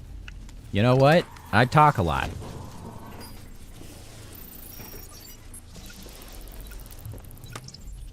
Sloan, this is Blisk. The IMC have almost sealed the Ark. It's time to prepare the Draconis. Copy. I also like to complain a lot, so hopefully that's fine. Just kill him. I only complain about things that deserve to be complained about, to be fair. Slow now. The ability to decrypt They have to deserve it. has a strong history in warfare. This will work to our advantage. Oh yeah, and also, We must keep moving. you know, for those, you know, Whitney, Fumlick, Phantom, notice my, my pinned message. I should shill that more often. I do actually have, Twitch-styled, channel points on YouTube. I have a bot that builds up channel points. If you care for that sort of things, you can, you know, It could be a shortcut to the check out the rendezvous point. redeems and I whatnot. recommend we proceed. You can throw stuff at me in there. It's one of the options now. Transferring controls to pilot. Yeah, Fumlick, that is like a thing, and it's one of the reasons that I mentioned that like it is something that I generally excel at, because like that's a skill set. Being able to communicate technological stuff to people who are not in the know, that's a skill set, and that skill set is not necessarily the same skill set as being good at tech. Like, What are we doing here, BT? that's a different thing, and it can be challenging. With Major Anderson, it is our only chance of survival. And you know, on that note, like I've worked with some very arrogant, very irritating people that like to think of themselves far smarter than they truly are. Because they mistakenly perceive like an inability to communicate their complicated knowledge to lay people as meaning like they're simply so far below them that like there's no way that these complicated thoughts that I have could be communicated to such plebeian Neanderthals such as these people. And like these guys are absolute assholes and also like kind of stupid, because the thing is, it's like being unable to explain yourself to someone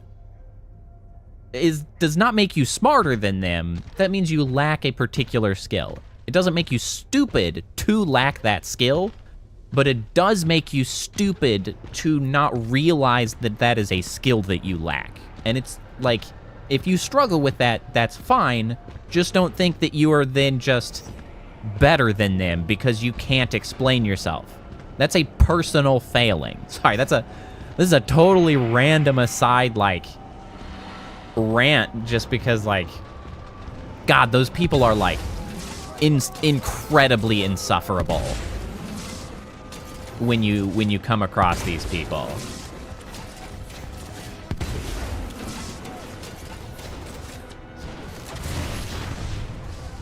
Yeah, I don't remember what's my... Oh, there we go. There we go. That's how I do it.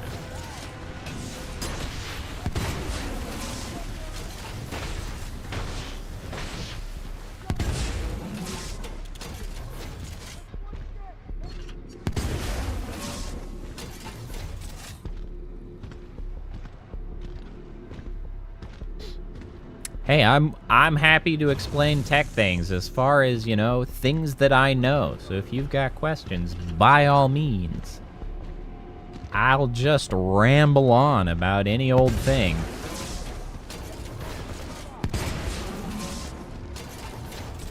There's nothing wrong with outdoors work.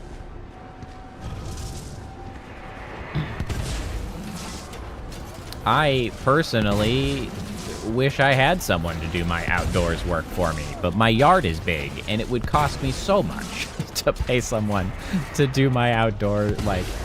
I don't know if you're specifically talking about lawn work. There's a lot of shit that you have to do outside, but that's immediately what comes to mind is the fact that I have to do my, like, last mow of the year this freaking weekend, and I gotta get on my damn roof to go, you know, cover my vents so that less of the heat get out during winter, and, like, I gotta go out and I gotta spray for bugs. I'm like, this shit.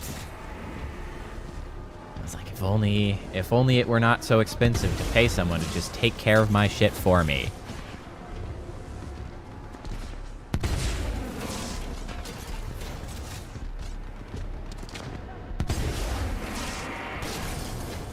See, I relate a lot to that, Fumlick. Like,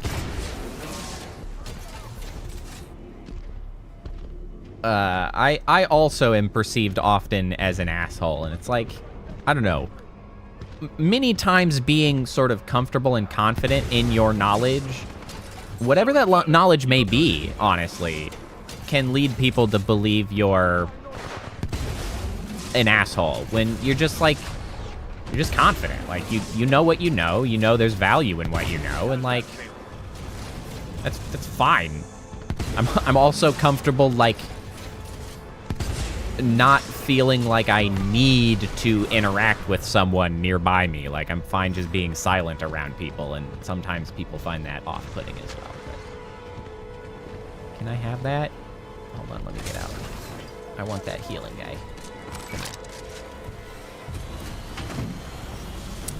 Hey, there's a lot of, like, value that comes out of grunt work. Because the thing is if you do construction stuff, I bet you're pretty freaking handy. And there are plenty of things around my house that I just wish I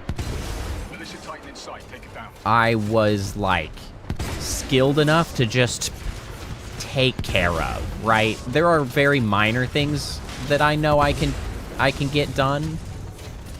But, like, as soon as it gets to a little more complicated, like, you know, framing something out, or even just, like, adding a door to an opening,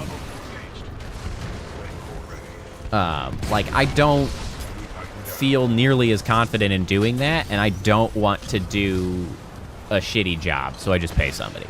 I do not live in Canada. I am in the US of A. The shittiest place. Well, it's not the shittiest place, but it's not great.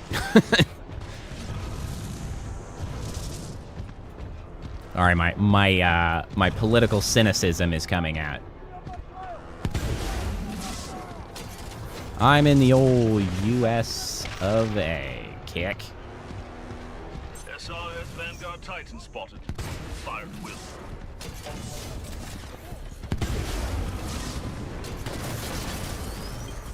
Nice. Someday, I'll probably go to Canada. At least to visit. I've never had the opportunity thus far. It seems like a nice place. Generally speaking, though, Canada's got to stop, like, following the U.S.'s political opinions. They gotta get away and think for themselves. You guys occasionally just take the worst ideas from us. Don't do that. At least you guys have freaking universal healthcare. Good job on that.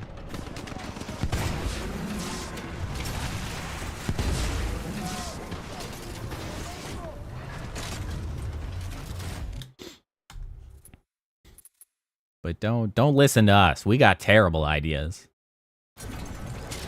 We just got the worst ideas about a whole lot of stuff. Lift offers a shortcut through the facility. Check your HUD for the control panel. Good idea. Okay. Thank you, pilot. Thanks, BT.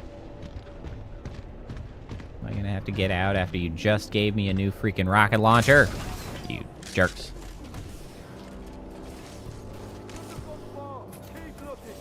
Yeah, I mean, the governments are not doing great. They're not going the right direction. Owie. I'm engaging hostile infantry. I don't think Canada says cheerio. And hey, I'll say huzzah. I have a one of my redeems is exclamation mark huzzah if I remember correctly. Nothing wrong with huzzah. You take that back. We don't. Pip pip cheerio is British, my dude. Tuesday, isn't it? Oh, bye, BT. Titan detected in loading of 13. Transferring Titan. Asset reassignment. Ash to Kappa 3. I have located a security breach. Loading dock 13. Over. Roger. Kappa 3 en route. Out. Pilot. It's true. The good old British memes. What the hell second gun am I using? Oh, I still have the big explodey gun. I should consider getting a different gun.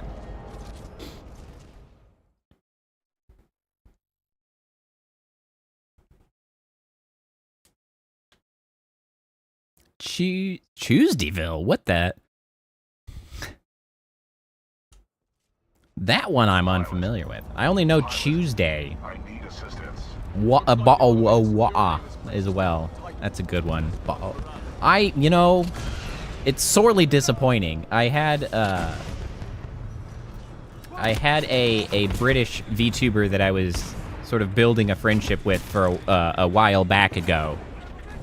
That sadly, she decided to, you know, essentially stop VTubing and streaming. So I was unable to sort of solidify a friendship before she disappeared.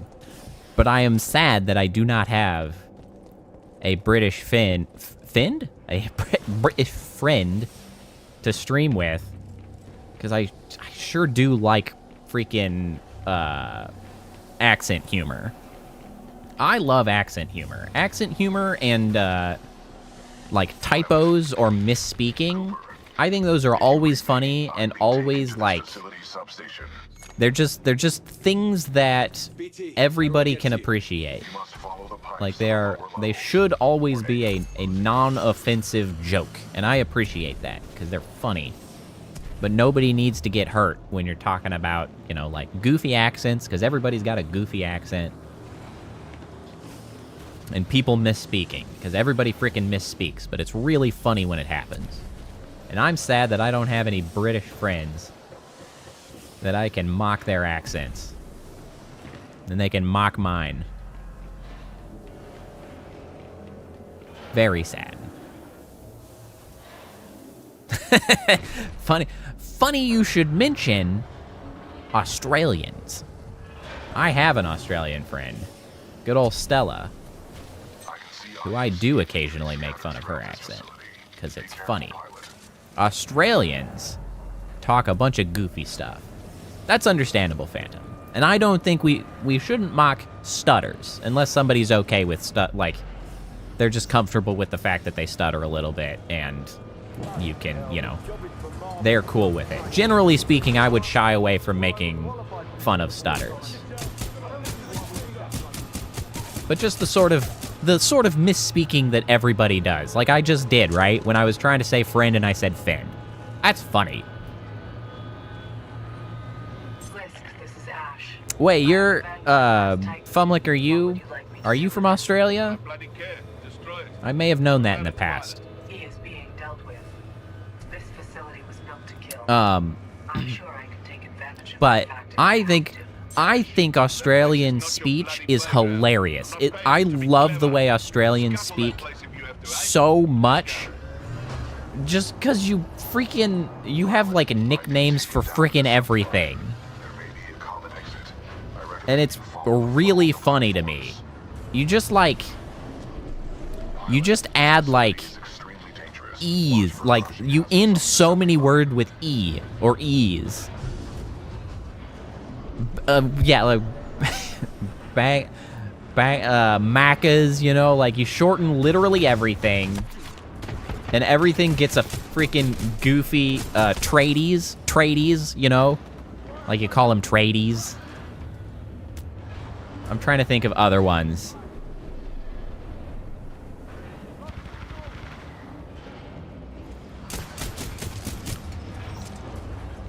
There was something that one of my Australian friends a while back mentioned, just about, like, the series of terms that it takes to talk about tradies going on a break to smoke that frickin' cracked me the hell up, because every other word was just, like, some weirdo nickname word, and I loved it so much.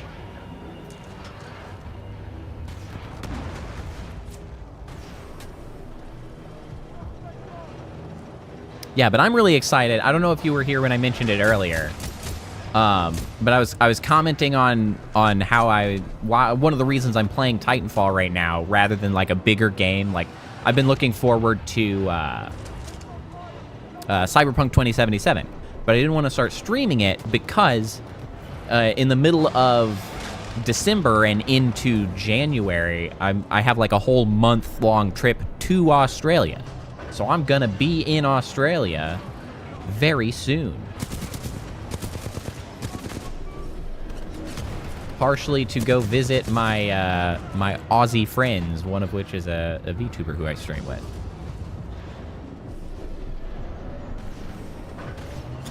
Well, I don't remember when I was mentioning it. I think you showed up after I mentioned that I've got a trip to Australia coming up. Because I feel like you would have, now seeing that you are in fact Australian, I feel like you would have been like, you know, remarking. Because, I mean, how could you not?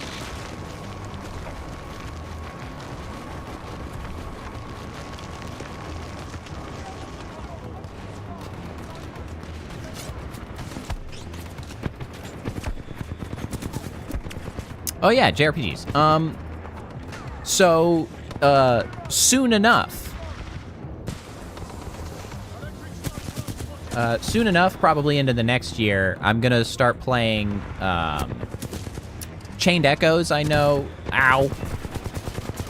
Chained Echo and Sea of Stars are looking real good, you know, as far as in the future, what I plan to play. But, like, you know, as far as what I've played in the past, not necessarily on stream, but I've played, like, all the Final Fantasies. I played, like, the Star Oceans. The Tales of series has generally been good to me, aside from Tales of Arise, which I think I'm the only one who did not like that game.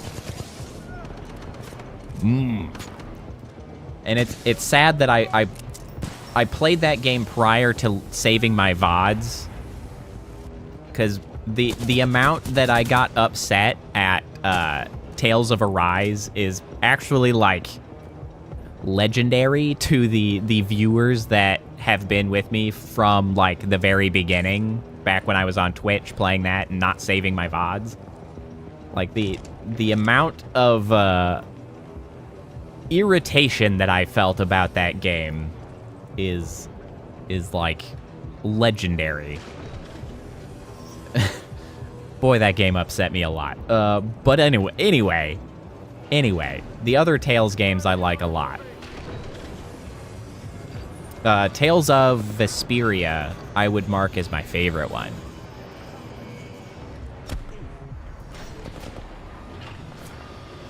I have not played Punishing Gray Raven.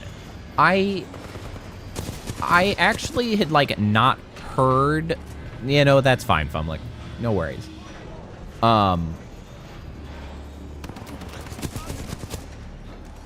I recently, like, came across the name Punishing Gray Raven just because of the music, actually, from it. I like to watch a YouTuber named Marco Meatball, who's a really cool YouTuber, and anybody that, like, is into game music or, like, music in general, I would advise you check out Marco Meatball, because he used to be an opera singer, and he brings on a lot of people who sort of he knows or is related to the opera industry to listen to video game music and sort of comment about it. Yeah, you know him. It's like, it's so interesting because it puts a lot of stuff together that I didn't really think about before. About how, like, you know, modern video game music, and a lot of times, especially in like Souls-like games and like JRPGs and a lot of these games, you know, their music is sort of the modern version of classical music, because it's instrumental. It has like meaningful arcs that go through it that are trying to tell a story and give an emotional like rise and fall. It's really cool. It's interesting. It's really cool. You should watch Marco Meatball. He's awesome. But getting back to my initial point before I got dragged on that tangent, I saw Punishing Gray Raven as a name come up because Marco Meatball was talking about one of the songs. And so I hadn't really heard the name, so I don't really know much about Punishing Gray Raven. I don't remember what song, specifically from, like, Punishing Gray Raven I heard. I've heard lots of other ones that Marco Meatball's talked about.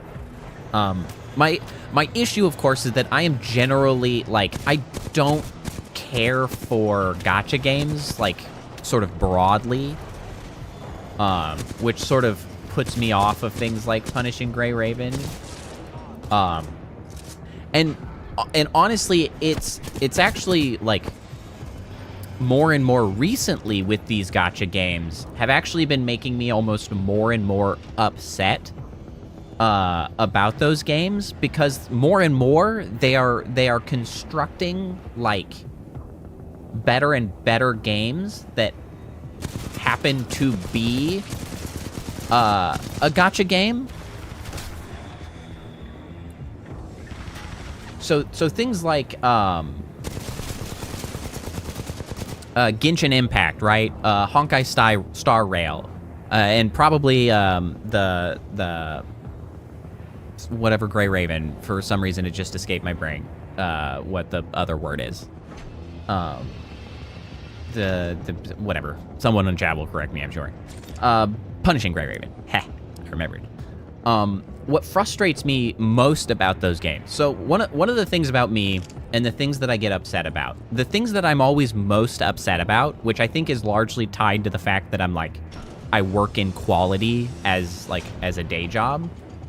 The things that upset me the most are things that are so close to being excellent, but then they throw it away by half-assing something or making what I would consider a suboptimal choice. And gacha games are something that I feel like now that they're making like good games and then tacking on gacha game mechanics is really frustrating to me, because I'm like, you have a good game that is made worse because it's a gacha game. Because some of the specific stuff in gacha games that always annoy me are the fact that, one, they have to introduce just this enormous swath of characters, right? Because they have to give you enough characters that you're rolling for. The thing is, though, is that as soon as they do that, like, they have negatively impacted their ability to tell a story, because a large swath of these characters simply have to be side characters. Like, they're not integral to the story. How can they be? They don't know if you're going to have them or not. So, like, they're not, I've been killed. They're not as keyed into the story, and which makes them sort of irrelevant, which is unfortunate, because they're building good games, and maybe even with a good story, and then filling it with characters that are essentially throwaways. And I think that really is unfortunate. Another thing that I don't love about gacha games is the fact that they, by design, have to have less desirable characters, right? So they have to populate this, this roster with their 3 stars, their 4 stars, their 5 stars, and of course, there's never 1 or 2 stars because, you know, that would just be too much. Yeah, hi, thanks for waving, robot dude. And so it's always kind of frustrating to me that in most of these games, I've heard that there are some that kind of make it work a little bit. Like, I don't really like the fact that you could have this swath of 3-star characters that, like, by design, you're just supposed to not like. Like, you just glaze over these characters, not even from a story standpoint, but as a player standpoint, because, like, I mean, they're just the 3 stars. Don't waste your time leveling them up. They're the 3 stars. But even if they do, like, a killer design on one of them, and, like, one of them looks awesome, and it's just like, oh, I love the way this character looks. It's like, you can't, like, what are you gonna do? You can't use them. They're the 3-star. Like, they're shitty. Like, they're, by design, shittier.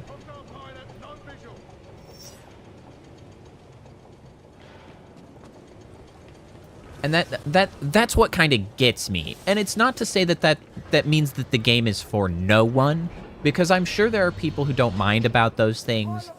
Because I think of games like Disgaea, right? These big turn-based tactics games where your army roster can be huge. Not dissimilarly to a gacha game, right? And, like, some people love those games, and that's fine. But for me personally, like, you mentioned they've got the backstories, but it's like, even with a good backstory, they simply cannot be properly integrated into the storyline.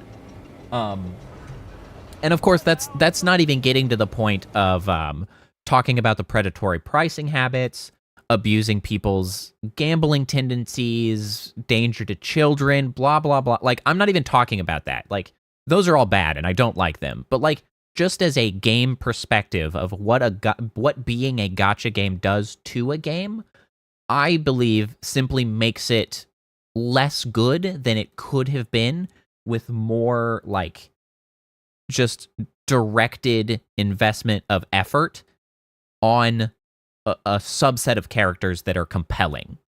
Because one of the games that really comes to mind is Xenoblade Chronicles 2, right?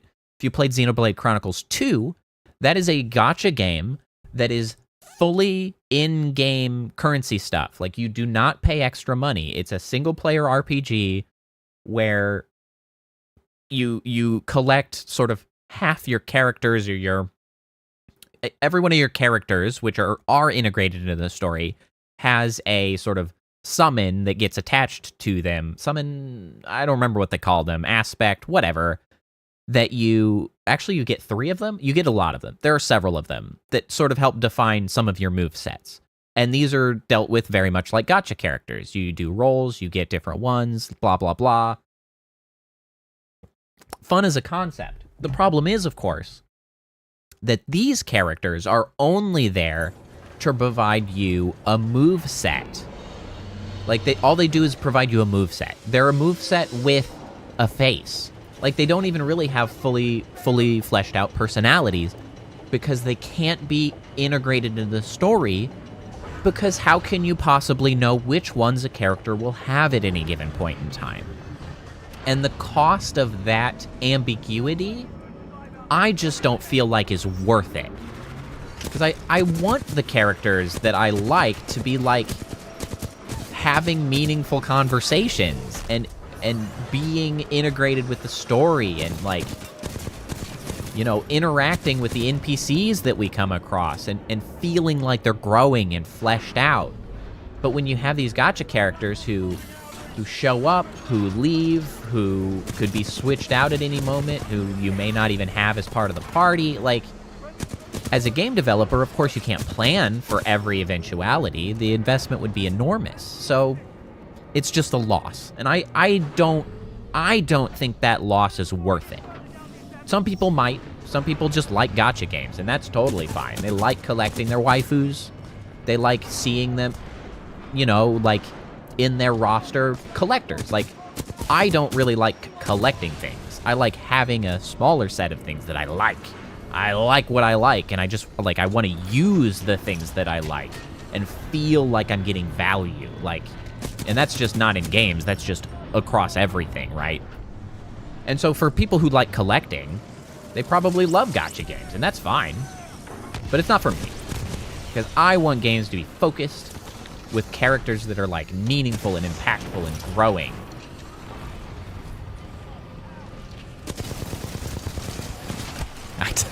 I told you I'd rant a long time if you got me on a subject. I warned you. Yeah, no, Fumlick, that's absolutely, like, that's like a whole extra discussion that I just haven't touched too much on. Like, I barely mention it because, like, from a game's perspective, I don't love gacha games, and I think people can love gacha games, and that's cool for them. The other issue is that there are abusive gambling-related practices in the monetization, and that's just morally... I am morally opposed to those things. I don't like that at all.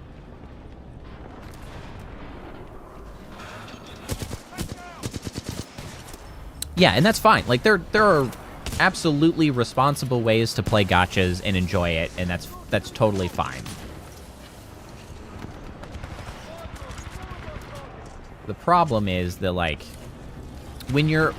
The thing is like, when you're involved... Okay. Like, when you're involved in software development, like I am, like, you get to see the various, like, conferences and stuff where you'll see people talking about how you can abuse whales, right? Like, that's the term. The whales in gaming that spend way too much money, like the psychological tricks to get people hooked on spending money in your game, and like it's very, very predatory, very gross, very harmful to a lot of people. And I do not care for that. No, sir. It's quite shitty, which of course is why I mentioned earlier, I think prior to both of you arriving, like, why Baldur's Gate 3 this year has been, like, such a remarkable breath of fresh air, right? It was like an actually finished game, no predatory, oh god, god freaking, no predatory pricing, you buy the game, you get the game, it's whole, it's complete, it's like a big old chunk of content, like, you don't have to freaking jump through hoops or get screwed by publishers. You just play the game and enjoy the game. Ow, my face.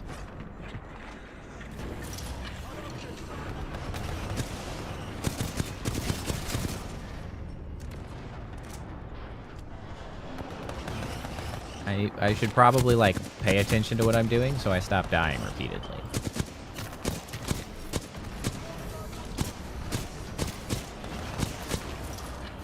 Okay, I need a gun. Yoink.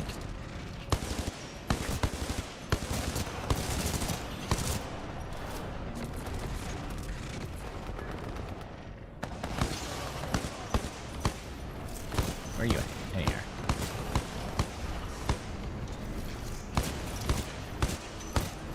are. It's so durable. I hate those stupid turrets. They take freaking forever.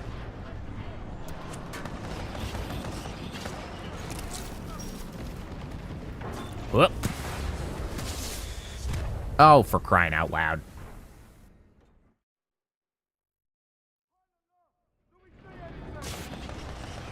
Yeah, exactly.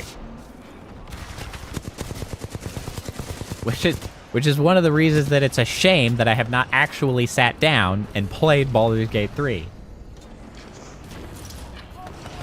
Like, I should. I just haven't.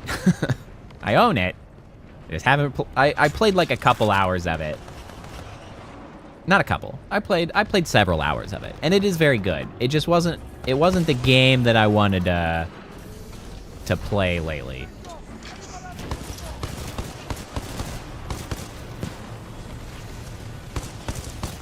Halo Reach, I think, is one of the good Halo games. I only played Halo Reach a single time. And interestingly, I think it's actually the only Halo game that I have not streamed on the channel yet. Because several years ago, I took this whole, like... I did a couple marathons where I sat down and played through the first 4 Halos?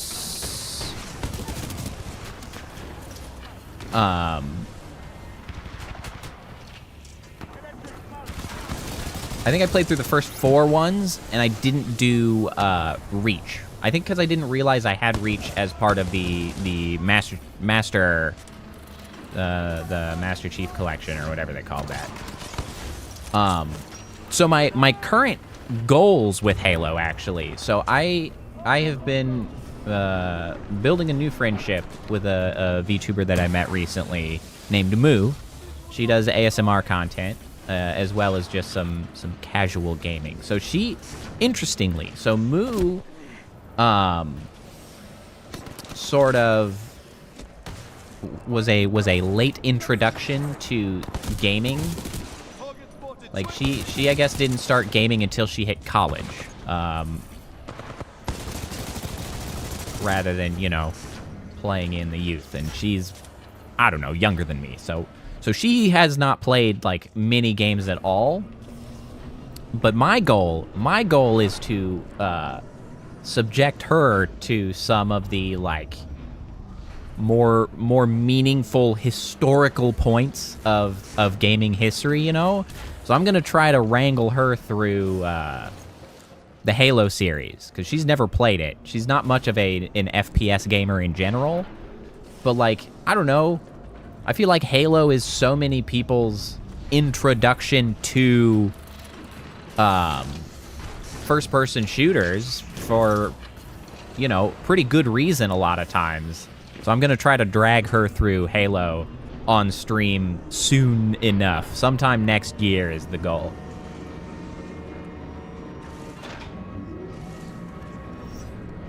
Yeah, Reach, what I remember of Reach was good. The things after it were a bit of a disappointment, I will say. I think 4 came out after Reach, if I remember correctly, and it definitely felt, like, weird. Like, it was not quite up to snuff, you could say. Like, it just wasn't the same. Because I think that was one of the earliest ones that were now, what is it, 343 Studios? Trying to take the reins of Halo, and it's like, a little bit of a stumble. I would probably not go so far as to say that it was garbage fire, but it certainly was not the Halo experience that I wanted or expected.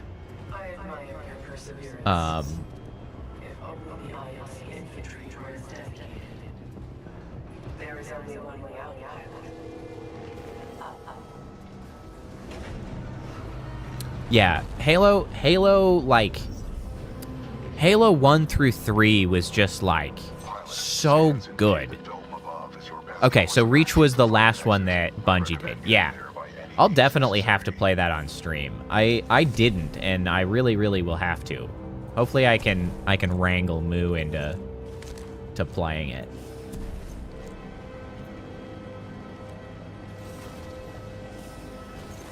Yeah, but 1 through 3, man, they were so freaking good. Because, like, those were some of the ones that I remember most as far as, like, when I was younger, like, getting my ass to the midnight release of, like, I think it was Halo 2. Halo 2, I remember, at the time that came out, I don't really care about care talking about my age, but this is definitely going to date my freaking age. So Halo 2, I already had a job. Halo 2, when Halo 2 was coming out, I think it was 2. I'm pretty sure it was 2. But at the time, I had a job that freaking required me to get my ass to work at 5 a.m. I was working in the cafeteria of a hospital, and you gotta start early. And so I had to work the day after Halo 2 came out at midnight. But I was like, no, I'm getting my ass to that midnight release of Halo 2. And so I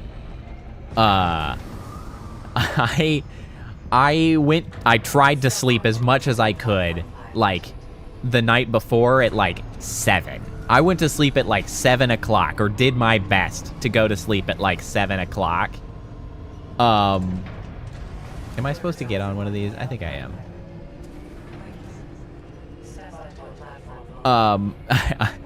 I tried my best to sleep. I got up then for the midnight release.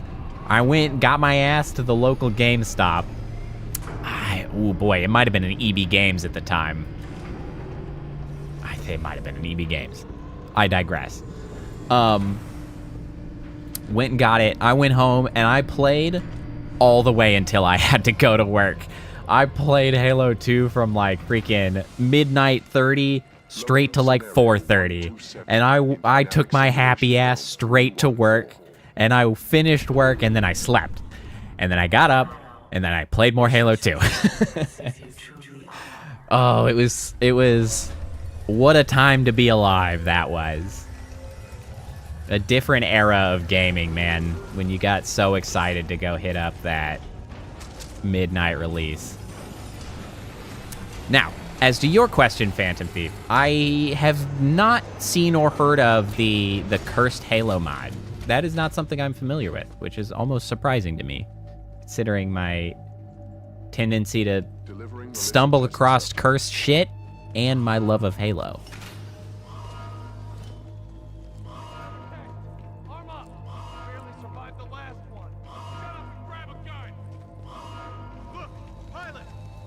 Oh, those are friendly. Scenario 127, load complete. Halo Reach Rat. Deploying sectors. Well, you know what? That's an interesting note you've made there, Phantom. Okay, so links don't work in chat, and also I don't really have a Discord, which I am now realizing is a bit of an issue when someone wants to share something with me. I'm now realizing the challenges involved in this. I do have a Twitter, although I guess you can't DM people that aren't your friends anymore. God damn, why is it so hard to communicate? Good grief.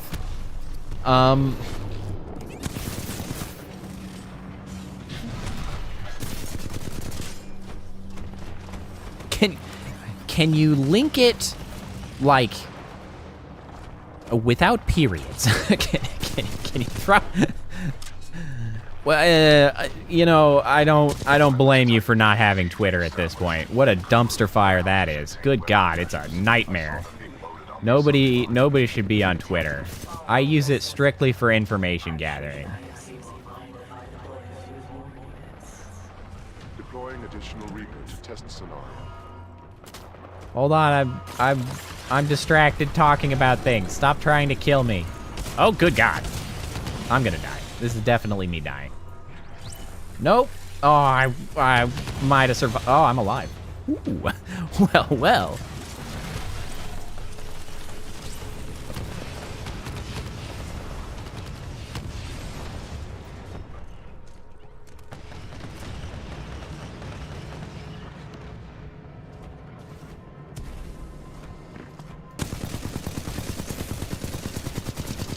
Yeah, I'll have to look into ways to get links into chat.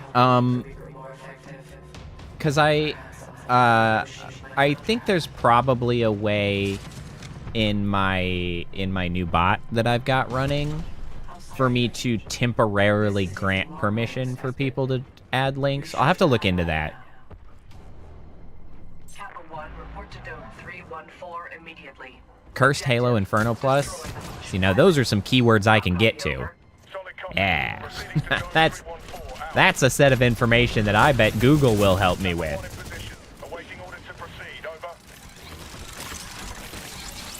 Nope. So is it like a, is it a mod? Is it like a standalone game? What does it integrate with if it's a mod? I'm a bit curious.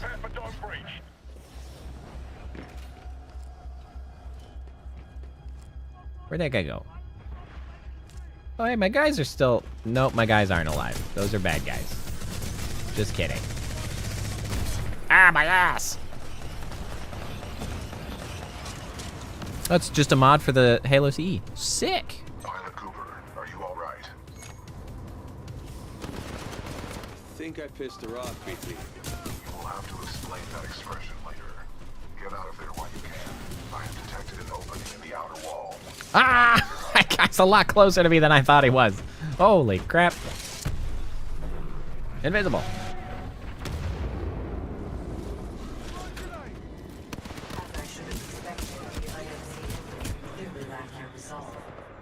Perhaps I have no choice but to step in personally. Rare miscalculation. Yeah, so the Halo Infinite,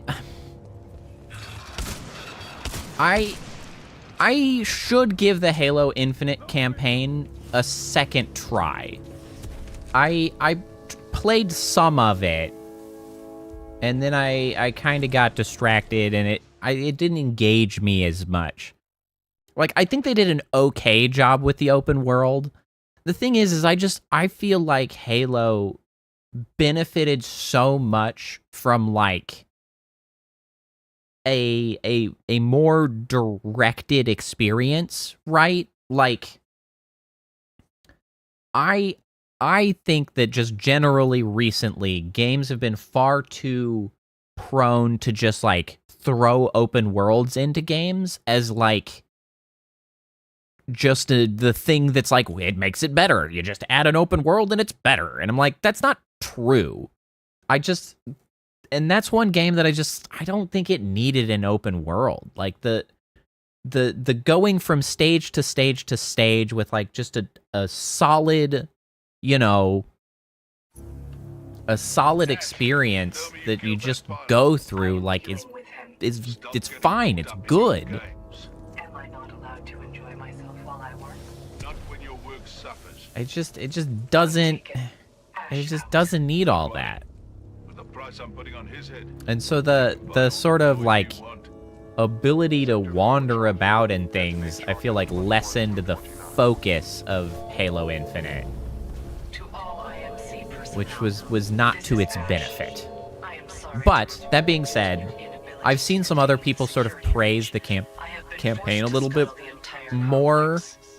Some of them and, may like, consider this I think I overkill. just need to give it a chance and just I suggest kind of you ignore the open world. Just go through it. Also, playing it co-op would help. The fact that it wasn't able to be played co-op when it first came out kind of sucked. It's like, bro, you are dramatically underestimating how much people value the co-op in Halo games. Like, co-op's a whole thing.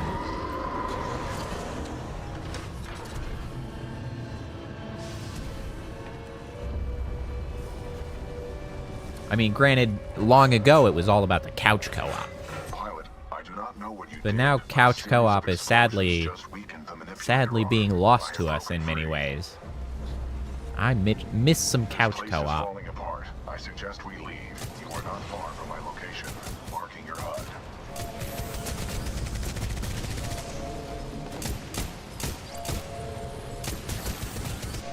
I find that I don't like this gun. I'm stuck with it for now, but I don't love it. Yeah, like that's the thing, Phantom. Like, so many of those games were like, they're good games, but what people really remember is playing those games couch co-op with friends. Like, good God, those experiences were like core memories for so many people.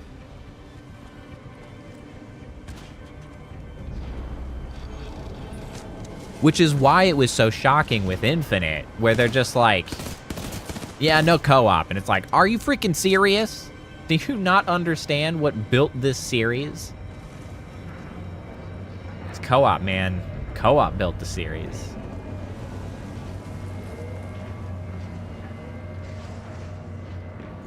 Yeah, absolutely. Like, so many people are like that. And interestingly enough, my memories of my earliest co-op campaigns actually predate Halo. Back in the days of Perfect Dark on the N64. I don't know if anybody is familiar with that old ass game, but that one actually had co-op. And despite the N64's suboptimal first-person shooter thing, man, Perfect Dark was still quite the game. I almost feel like it doesn't get enough credit, right? Because Halo was still an absolute revolution over Perfect Dark. But man, Perfect Dark, it held its own for its era. It was something for sure.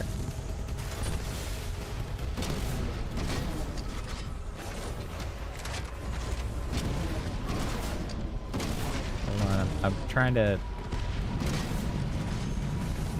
Not sure what my skill set is here. What is happening? I'm getting my ass beat. Are those homing? He's home.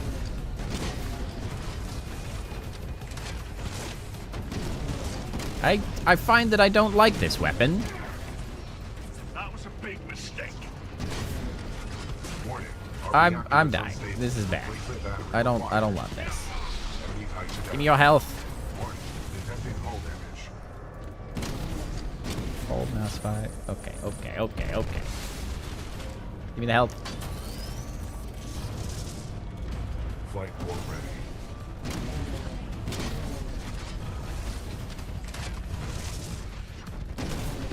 What? Was it? Titan skill issue? Yes. Currently, yes. We have ourselves a Titan skill issue. I don't love this one, but that might be just me.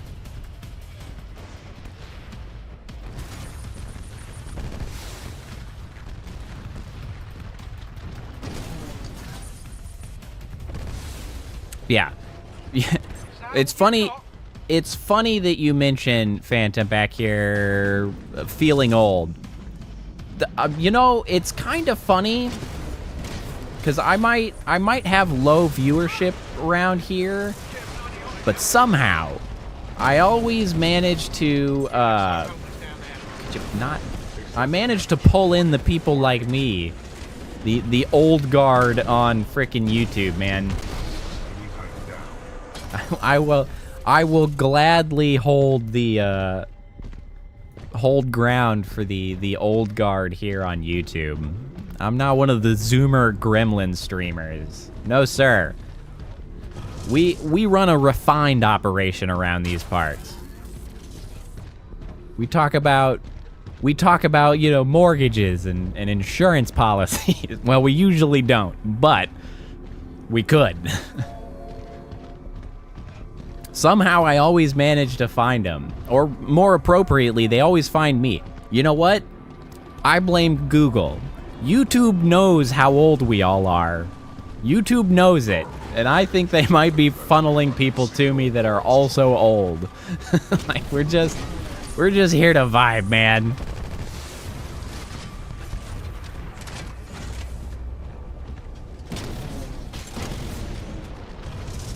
Flight core ready. Oh, that was really a lot of missiles that I just ate with my face that I could have maybe not. I forgot to guard myself.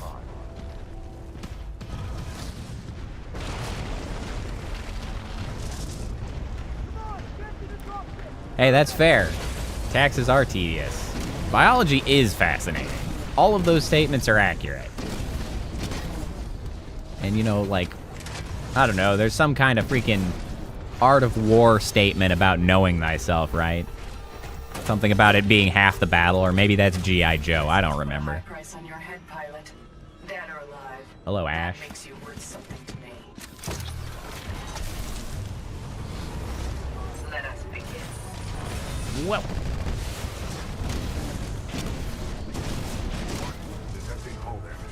My face is being punched. Oh, wait. I can just change this at will. I forgot. Freaking screw that noise. Give me a better one. There we go. I have been absolutely ransacked. What the heck happened there? Good God. They did not care for me changing builds in the middle of that. What the junk? You know, maybe this isn't the right one either.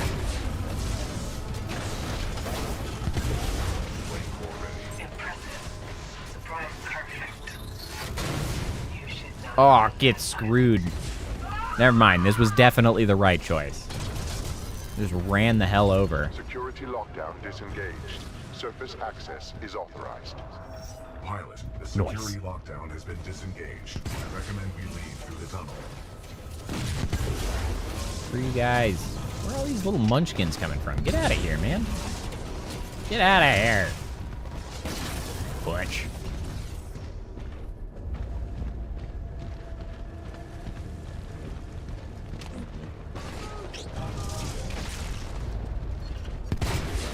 Hey, having a thirst for knowledge is... I think that's what makes you smart. Curiosity goes a long way.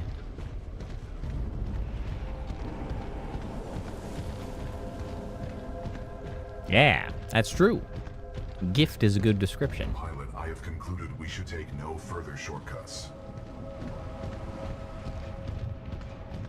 No further shortcuts. I mean, now hold on. Let's just stick with curiosity.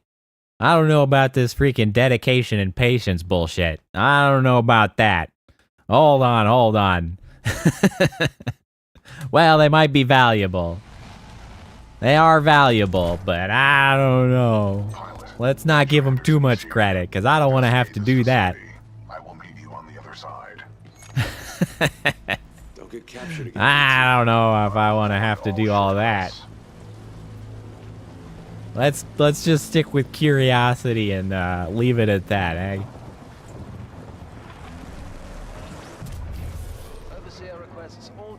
Wee, time travel. I'm stuck. I'm free. Well, I mean, to be fair, though, you mentioned psychology. The thing is, I feel like, I mean, when you have challenges with something like focus, I think it's easy to sort of learn the value of something, right? Like, it's easy to see the value in something that you yourself struggle with, right? Like, God, if only I could do this, if only I could do that. Like, it's probably much easier for you to see the value in something like that than somebody who is just always easily hyper-focused or whatever, you know? I think that's totally normal, I think, to put so much value on something that you struggle with.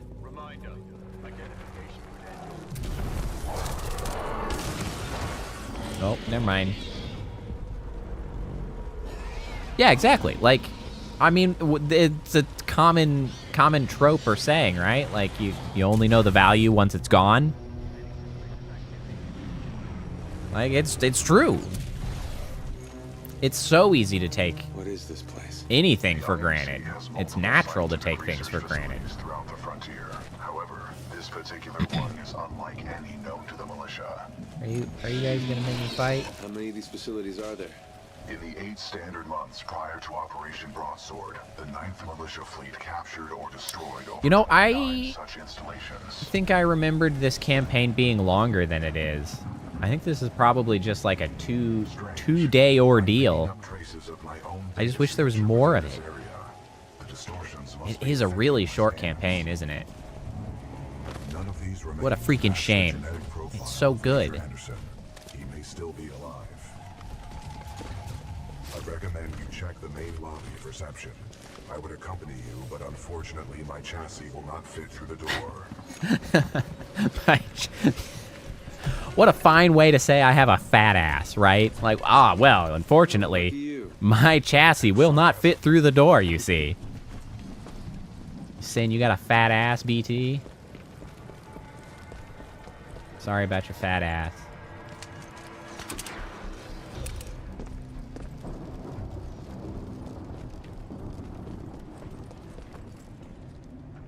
Satchel. So we're still packing a shotgun. And then whatever this is. Nope, that's not what I meant. I meant shotgun. Shotgun's a good choice for these.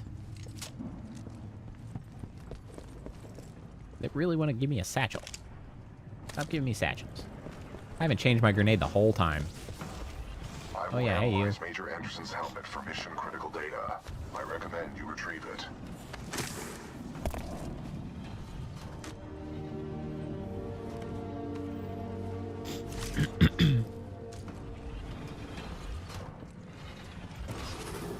That's not... Hold on. BT, I found Anderson.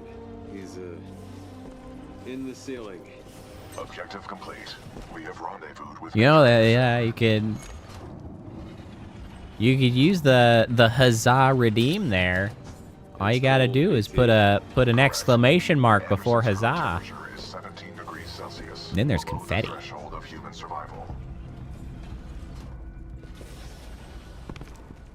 Who doesn't love a little confetti? Assuming it works. Eh? Nice. It works. Pilot, if you hand me Anderson's helmet, I will analyze it. Chabit, why you do that twice? Ah, well. That's fine, I guess. Chabit getting a little overzealous there. Command of Special Operation 217 now transfers to you. Congratulations on your field Yeah, confetti for everyone. The following is Anderson's mission briefing from Commander Sarah Briggs of the Militia SRS. Major Anderson, 2 weeks ago we intercepted IMC comms. Mr. Anderson. I actually knew a guy who had the last name of Anderson when the first Matrix came out, and boy was that annoying. This wrist-mounted device we recovered during Operation Grizzly should protect. Yeah, confetti. We know the IMC have contracted Kuben Blisk and his mercenaries to protect something critical there. So watch your back. With exclamation mark, huzzah. You know how much I love Makes writing confetti. death reports, so don't go alone. Why not SRS confetti? is a team. Pilot, the Mr. data Anderson. collected appears to be incomplete. We are duty bound to uphold and fulfill. Man, Special Matrix was a really good Operation series. Recommend we locate Anderson's wrist mount. Well, I say good series. It was a very good movie, and the series was fine. I didn't see any device on Anderson. It must be on the other half of his corpse. Win confetti. I detect a breach in the security services. Was win confetti already asked? No, win confetti. Win! I will remain here and scan the ring structure while you investigate the facility for intel and the missing device. Oh, you know, I guess there's still more in the game. There's more than I think. Maybe there's a third day out of Gotta it. be an easier way, BT. I will work on it. Whee! Up. Ow. Ah. Are these more satchels? God damn it. Satchels everywhere. Why always the satchels? So popular. Hello. No, oh, no thank you.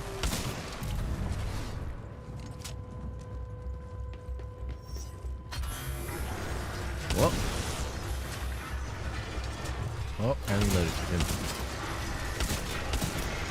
There's so many of you. Oh, that's a good grenade.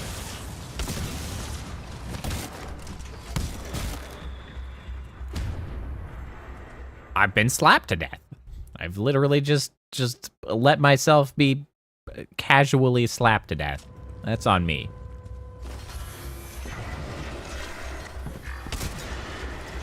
Isn't there a way to, like, mind control these guys? I don't remember what button that is. They're freaking everywhere. Where am I even going? Am I just going through this door? Screw you guys. Who cares? I'm out of here.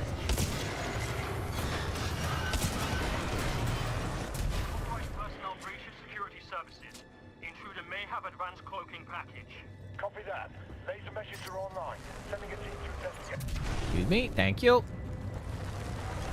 This is such a cool sequence. Sorry, guys.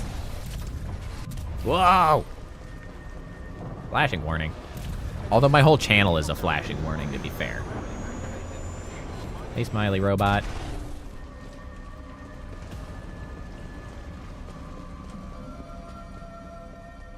Oh.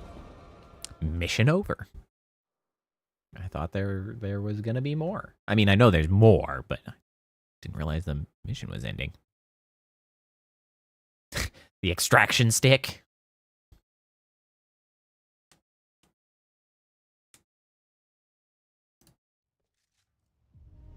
What is this extraction stick? Sorry, Anderson. Hooray! Sorry about you getting stuck in the floor. That's really an unfortunate way to go. Neat. Neat. Just casually... Oh yeah, just press middle click to time travel. It's so easy.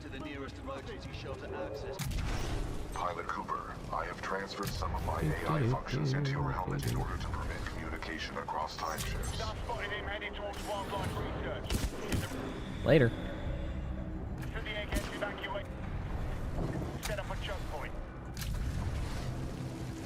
This is one of the best, portions of the game. This concept is so awesome. It feels so cool. It's quite novel. I appreciate it very much.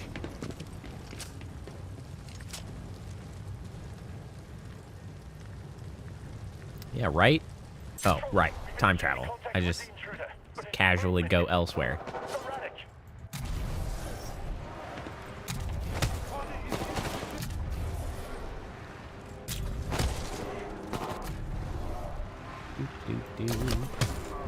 Oh, never mind. I thought I died, but never mind. I killed him.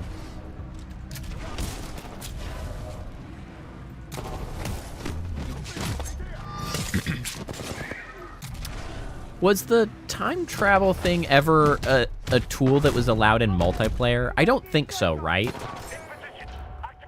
But it feels like it would be a pretty cool way to, like, play multiplayer with having, like, two distinct timelines going at once, right? So, like, you know, just constantly flicking back and forth. Maybe put a cooldown on it, I guess. But, like, fighting in one time and then switching back to the other, it would get so incredibly chaotic. Oh, right. I gotta just go across here.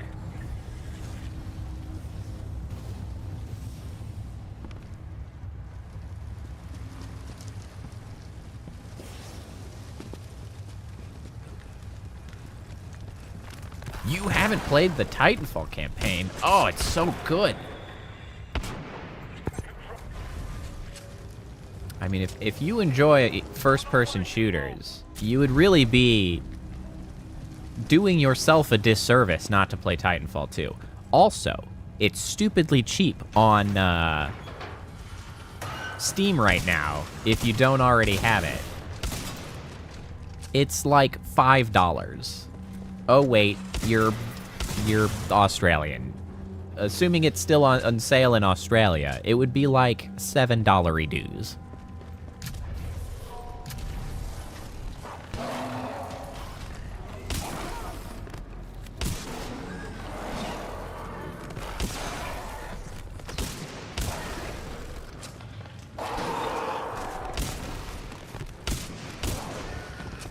The constant sales are starting to annoy you. Yeah, like...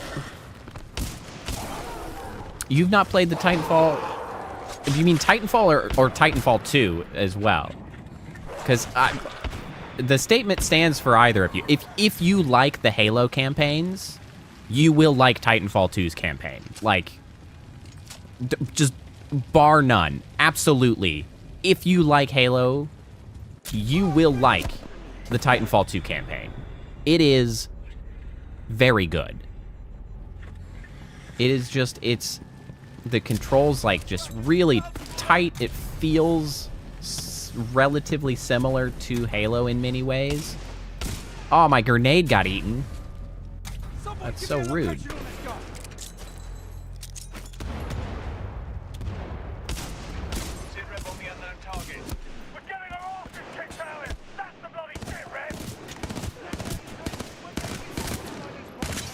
That was a bad shot.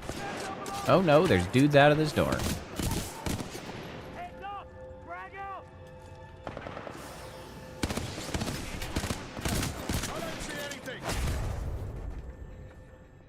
What?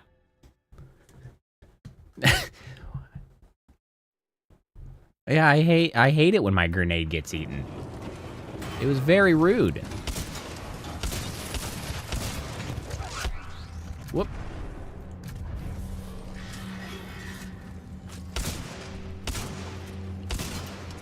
But yeah, it's also cheap right now. So if you haven't played it, it's a good time to pick it up to give it a go.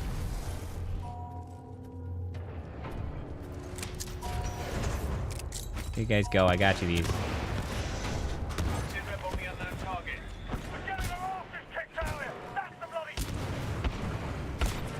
Whoop. Seal it. Oh no.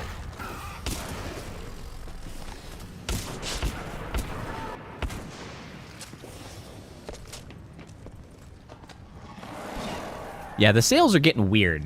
Because it's becoming, like, the case where you should just not buy literally any game anymore until it's on sale. Like, why is it like this? Maybe it's an appropriate backlash for them trying to increase the price of, like, full-priced games to $70 this generation. It's like, screw you guys. We don't want to pay it. So now everything has to be on sale. Also, the economy kind of shit, and nobody has any money. So, you know, that's also an issue. Okay. Very flaily. Can I use an elevator? Where am I going? Do I need to... This seems promising. Ah, that's a shame. That's a shame, Phantom.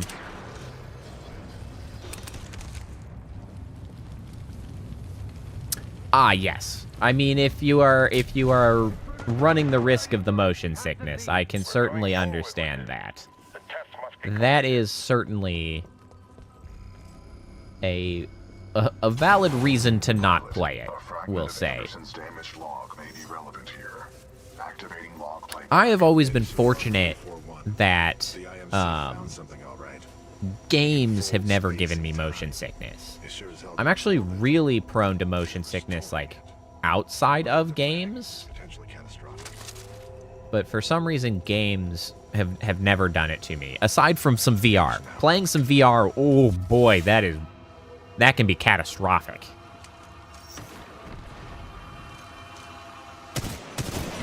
No, I didn't put down the wrong gun. I'm still good.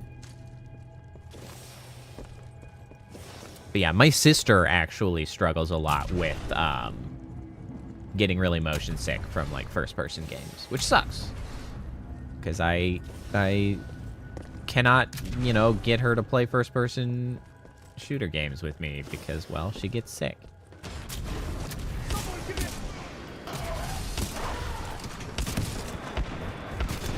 Whoop, hold on.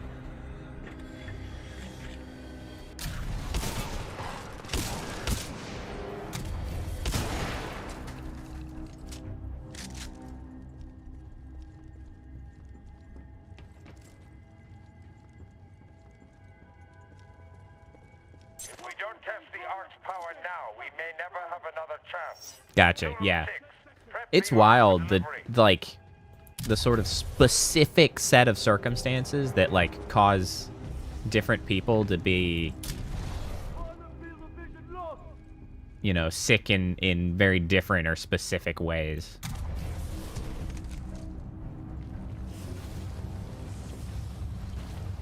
Inner ear stuff is weird. Is this where I'm going? Where am I going? Oh, I see.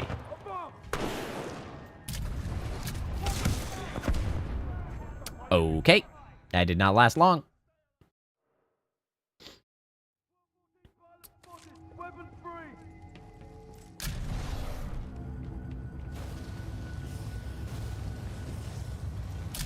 Oops.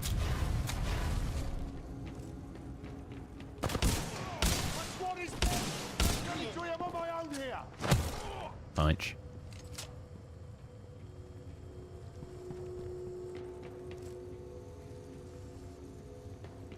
Yeah. Yeah, one of the most interesting sort of circumstances that I was surprised how much it affected me for, like, starting to feel motion sick was when I was trying to play a VR racing sim.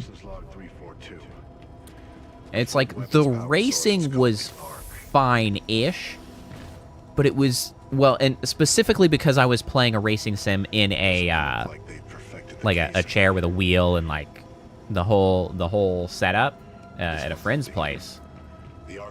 Like the moving and racing was okay.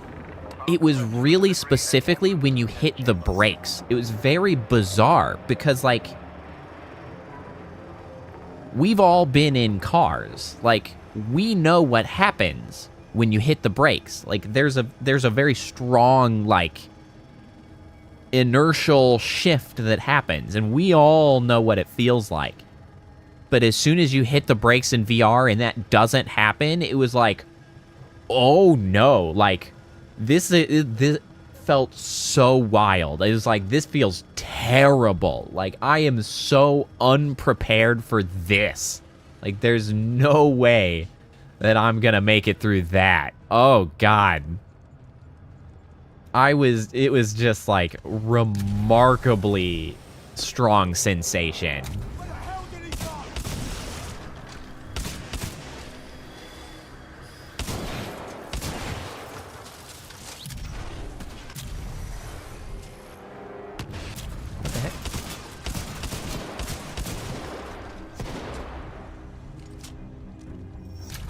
Yeah, that one was, like, the strongest single, like, sensation was that braking but not feeling the appropriate reaction to braking. It was rough. I did not care for it. I also did not listen to where they're expecting me to go right now. Okay, we're going over here. Ouch. Oh, no. Okay. I didn't make it far enough. I didn't make it.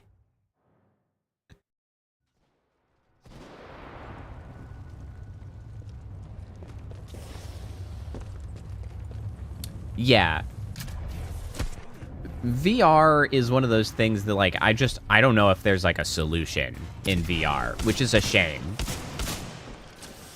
Games should do better in general, like, around accessibility for those movement-based issues. And they're improving a little bit. But VR, I don't know if there's a solution for.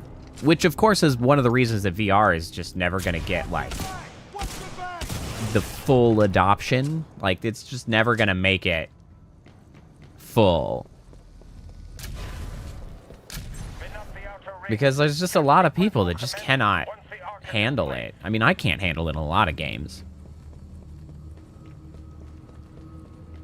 You know, what I will say is if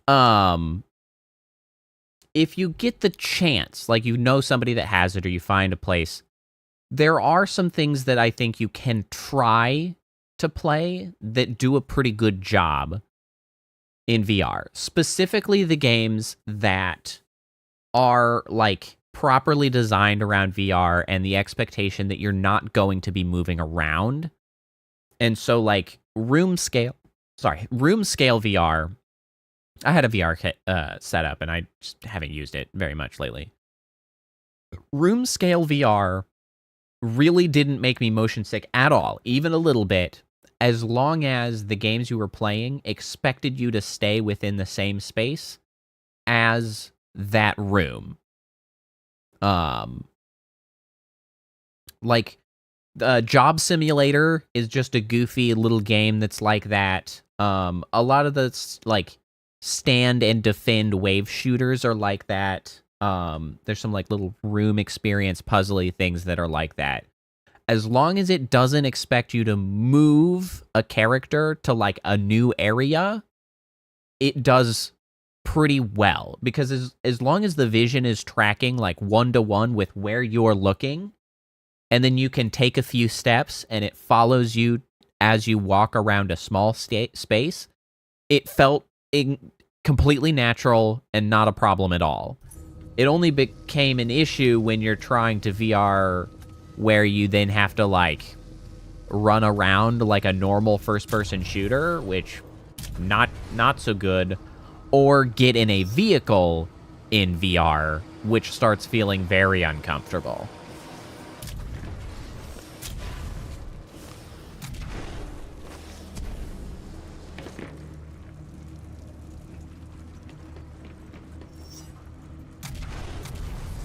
Yeah, it's true. When it works, and it's quite good. But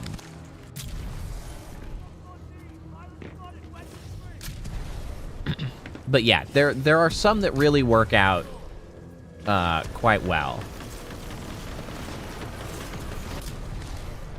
Ah! Big angry doggo. Oh boy. Howie. Freaking Bethesda, man. Starfield, am I right? What a crock of shit that was.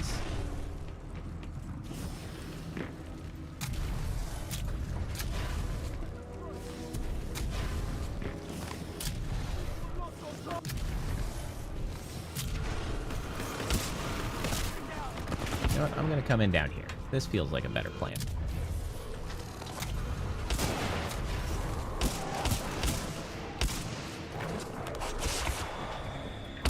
So, I would... So the thing about, like, a real solid FPS, like you mentioned, like a Halo VR game, those are actually, I feel, kind of challenging to get exactly right. There are some pretty good shooter experiences to be had in VR, but there's a few things that sort of limit them from being, like, just perfect. And a big part of that is the limitation of easily doing a, like, rifle style or, like, a two-handed weapon well in VR. Since VR, like, requires you to have your two independent hand controllers, it's difficult to play a first-person shooter and then get the experience correct for, like, trying to have a two-handed weapon, because you're kind of fiddling with trying to line up your two controllers, and there's not, like, a really quick way to connect those two controllers, like, physically, so that you actually have, like, a two-handed thing to hold. And it's a shame, because if they could solve that problem, aside from, like, there are some pretty cool VR experiences where, like, arcade style, where you, like, go into a whole room and they give you actual, like, essentially physical gun-shaped controllers to carry.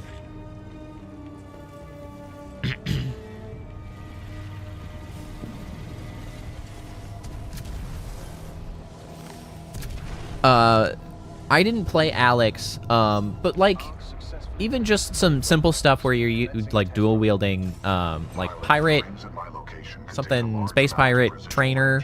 That's a fun one. It's not a full-fleshed like first-person shooter game. It's more of a small like arcade style experience. Still fun though. Generally works as a first-person shooter. Though, to your statement about Bethesda themselves forgetting what the hell a Bethesda game is supposed to be, you are correct. I agree. Because, good God, what have they done with... I hit that too late. Like, freaking Starfield was just not good.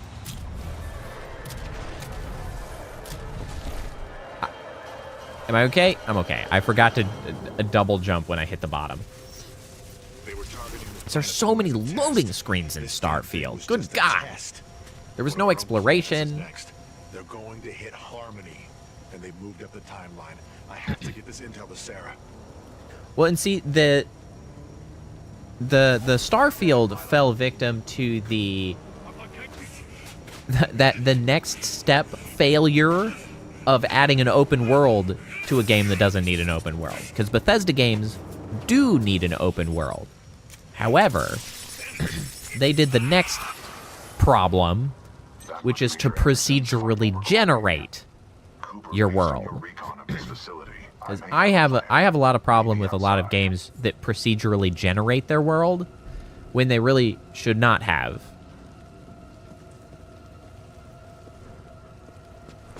Because like things like Minecraft is greatly benefited by engaging with the procedurally generated world. Like, I'm fine with Minecraft being procedurally generated. It's fun, it's interesting, it's explory.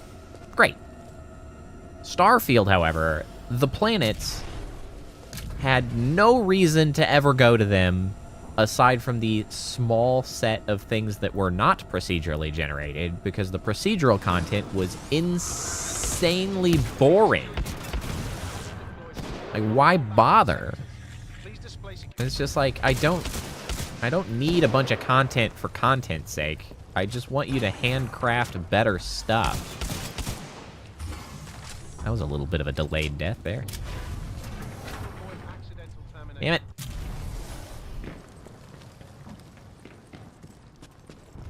Yeah. Procedural generation is becoming too common in many places. They need to freaking chill out. There's a good way to use it, and then there's a not so good way to use it. And Starfield did not use it in a good way.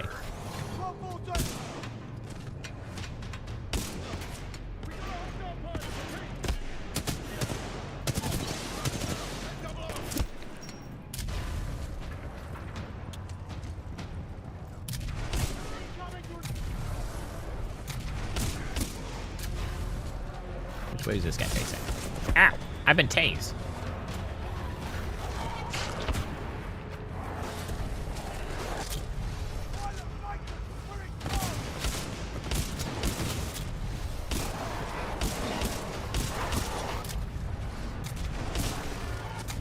Ooh, that was close. Really? I just got freaking slapped. I just got too close. Just gave me a good slap in the mouth. I recommend you meet me at the rings in order to scan the Ark's energy signature.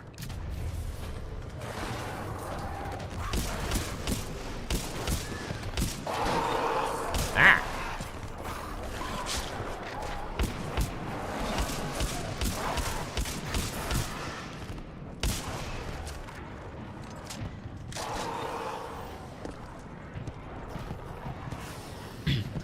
Yeah,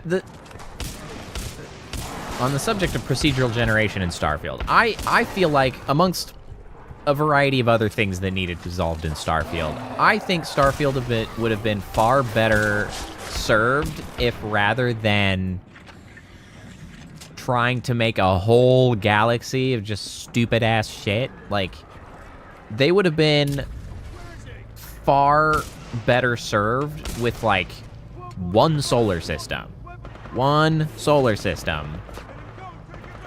with like 9, 10 planets or whatever, and then just like load all of the actual content they made into that space. Like, just there. Hey, Priestess. Talking about Starfield. How they spread their content so thin and filled up so much space with just lame procedural generated content that they should have just cut it down. Put it all in one much more condensed space. Because the thing is there was a decent chunk of interesting content that they put together for Starfield. Like, there's stuff there to do that's fun. The problem is you do so much waiting around of, like, really annoying or uninteresting, uninspired procedural content that, like, you just have to fight your way to interesting stuff. And it's just like, we could just, you know, have put it all in one place. Just much more dense enjoyment. Pilot, I've located That would have really helped it, I think. I've marked it on your HUD. And I really cannot be any more Whatever actions you took in the baffled than the fact that they did not give you a land vehicle. Like, the fact that they just expect you to just walk everywhere.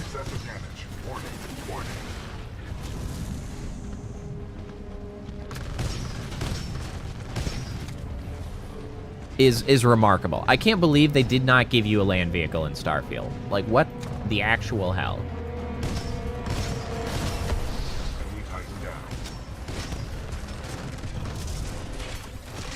I know. It's so frustrating.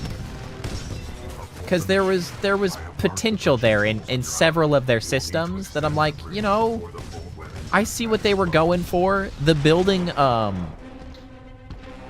building your ship, I really liked. Like, I really liked building the ships. I thought it was fun. It was cool to have the systems. But then, like, you didn't have any reason to do it. Like, there wasn't any strong reason. Like, there wasn't hard content for you to, like, deal with the ship building.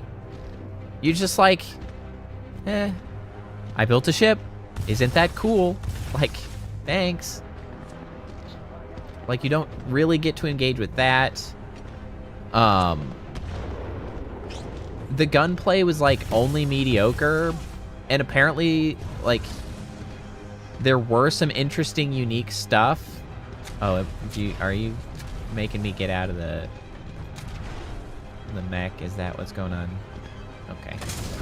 I hadn't been paying attention. I got ranting again, which of course leaves me lost in whatever current game I'm playing because I just get distracted.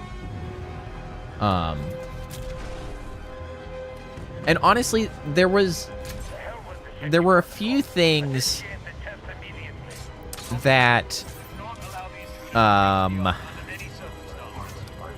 felt okay when I just played it myself relatively, like, casually for you know, a few dozen hours, that I then started watching videos about Starfield because I was just curious, because it was, I mean, so much discourse around, like, what it was supposed to be and what it was and what the hype around it and all of that. But, like, man, there were some things that people pointed out that I was like, oh, damn, you're right. That's really unfortunate.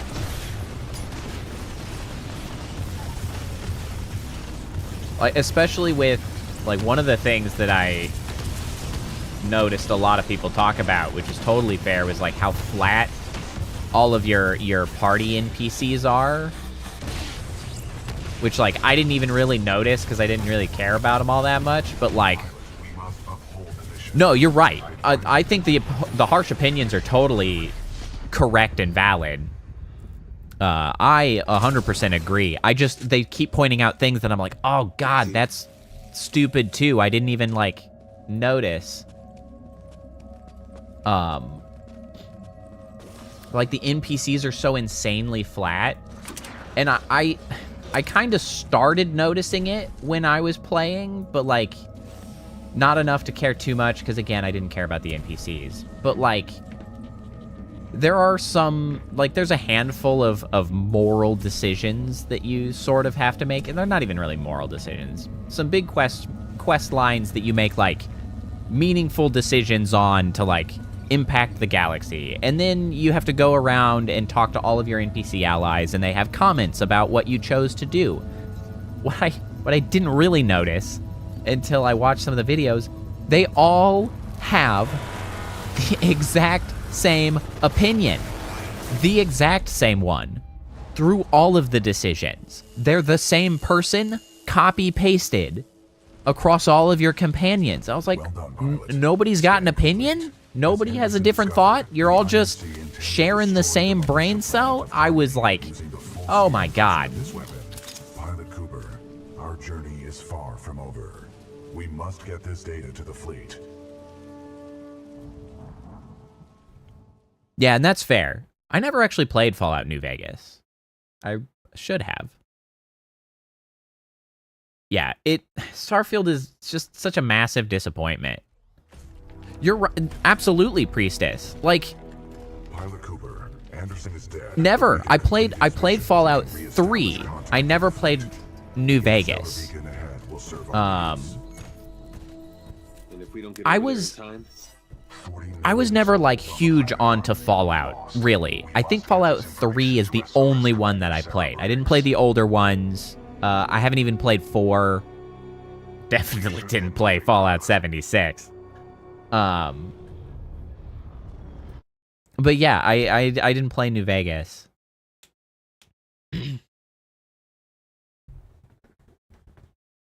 Yeah, it's a shame. All right. I think that's all I'll do in Titanfall 2, because I want to make sure I have enough, at least for a second stream. I made 4 thumbnails. Not that my thumbnails are complicated, but I was way overzealous with how long the game is. I totally forgot. I was like, it's like 12 hours, right? No, Halo is 12 hours. Titanfall 2 is short. Not 12 hours. Not at all. But that's okay, because it's still so worth it. All right. You know, maybe I should play New Vegas. The campaign of Titanfall 2 is quite short. It is. And it's honestly the thing is that I would actually probably prefer more games to be too short than to be too long. There are so many games that end up so padded.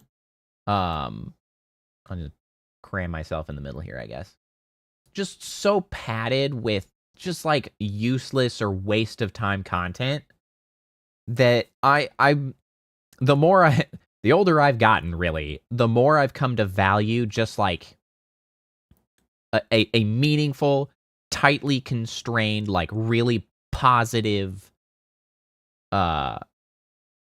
experience. Like, I'm good with a 6-hour campaign if the 6 hours is just like a nonstop fun. It's just like a solid experience start to finish. 6 hours, I'll take it.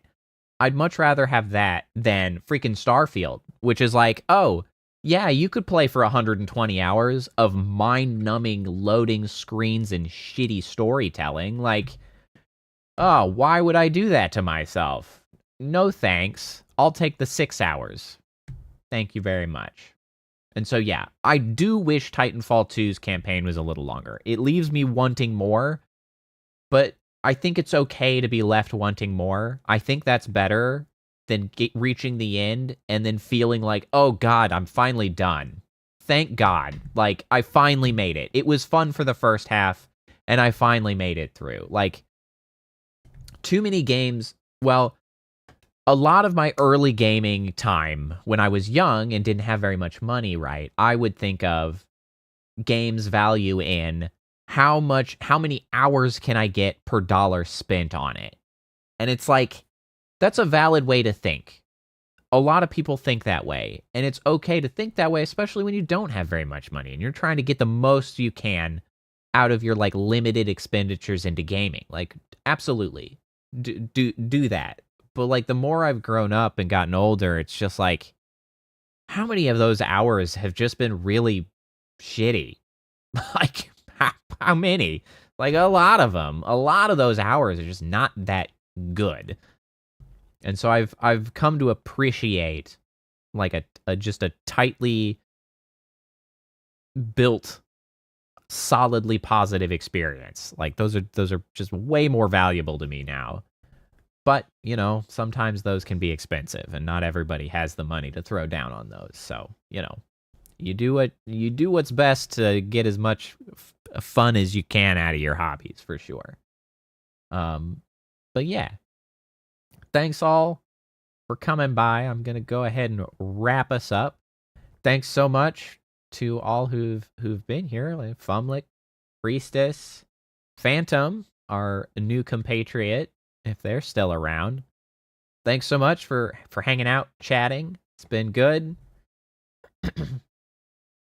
But yeah, so it's already Wednesday, isn't it? So probably, yes, definitely Friday. Friday will be next stream. Hey, Phantom's still here. Good. Friday will be next stream. I will probably be streaming more Titanfall 2. Unless Stella can be around. I haven't played with Stella in a couple weeks, and we were playing Ember, which is a very amusing, chaotic firefighting game-ish. But I'll see if she's around to jump on and play Friday. But next stream will be Friday. It'll be something, either Titanfall 2 or something with Stella. And then I'll stream again on Saturday. So that's what's coming up. But that's pretty much it. It's been a treat with all of you. Absolutely, you should just like freaking berate Stella with as many Aussie jokes as you have available. 100%. I'm absolutely for this. But yeah, thanks all. I hope you all have a good rest of the week, and I will hopefully see you on Friday. Bye all.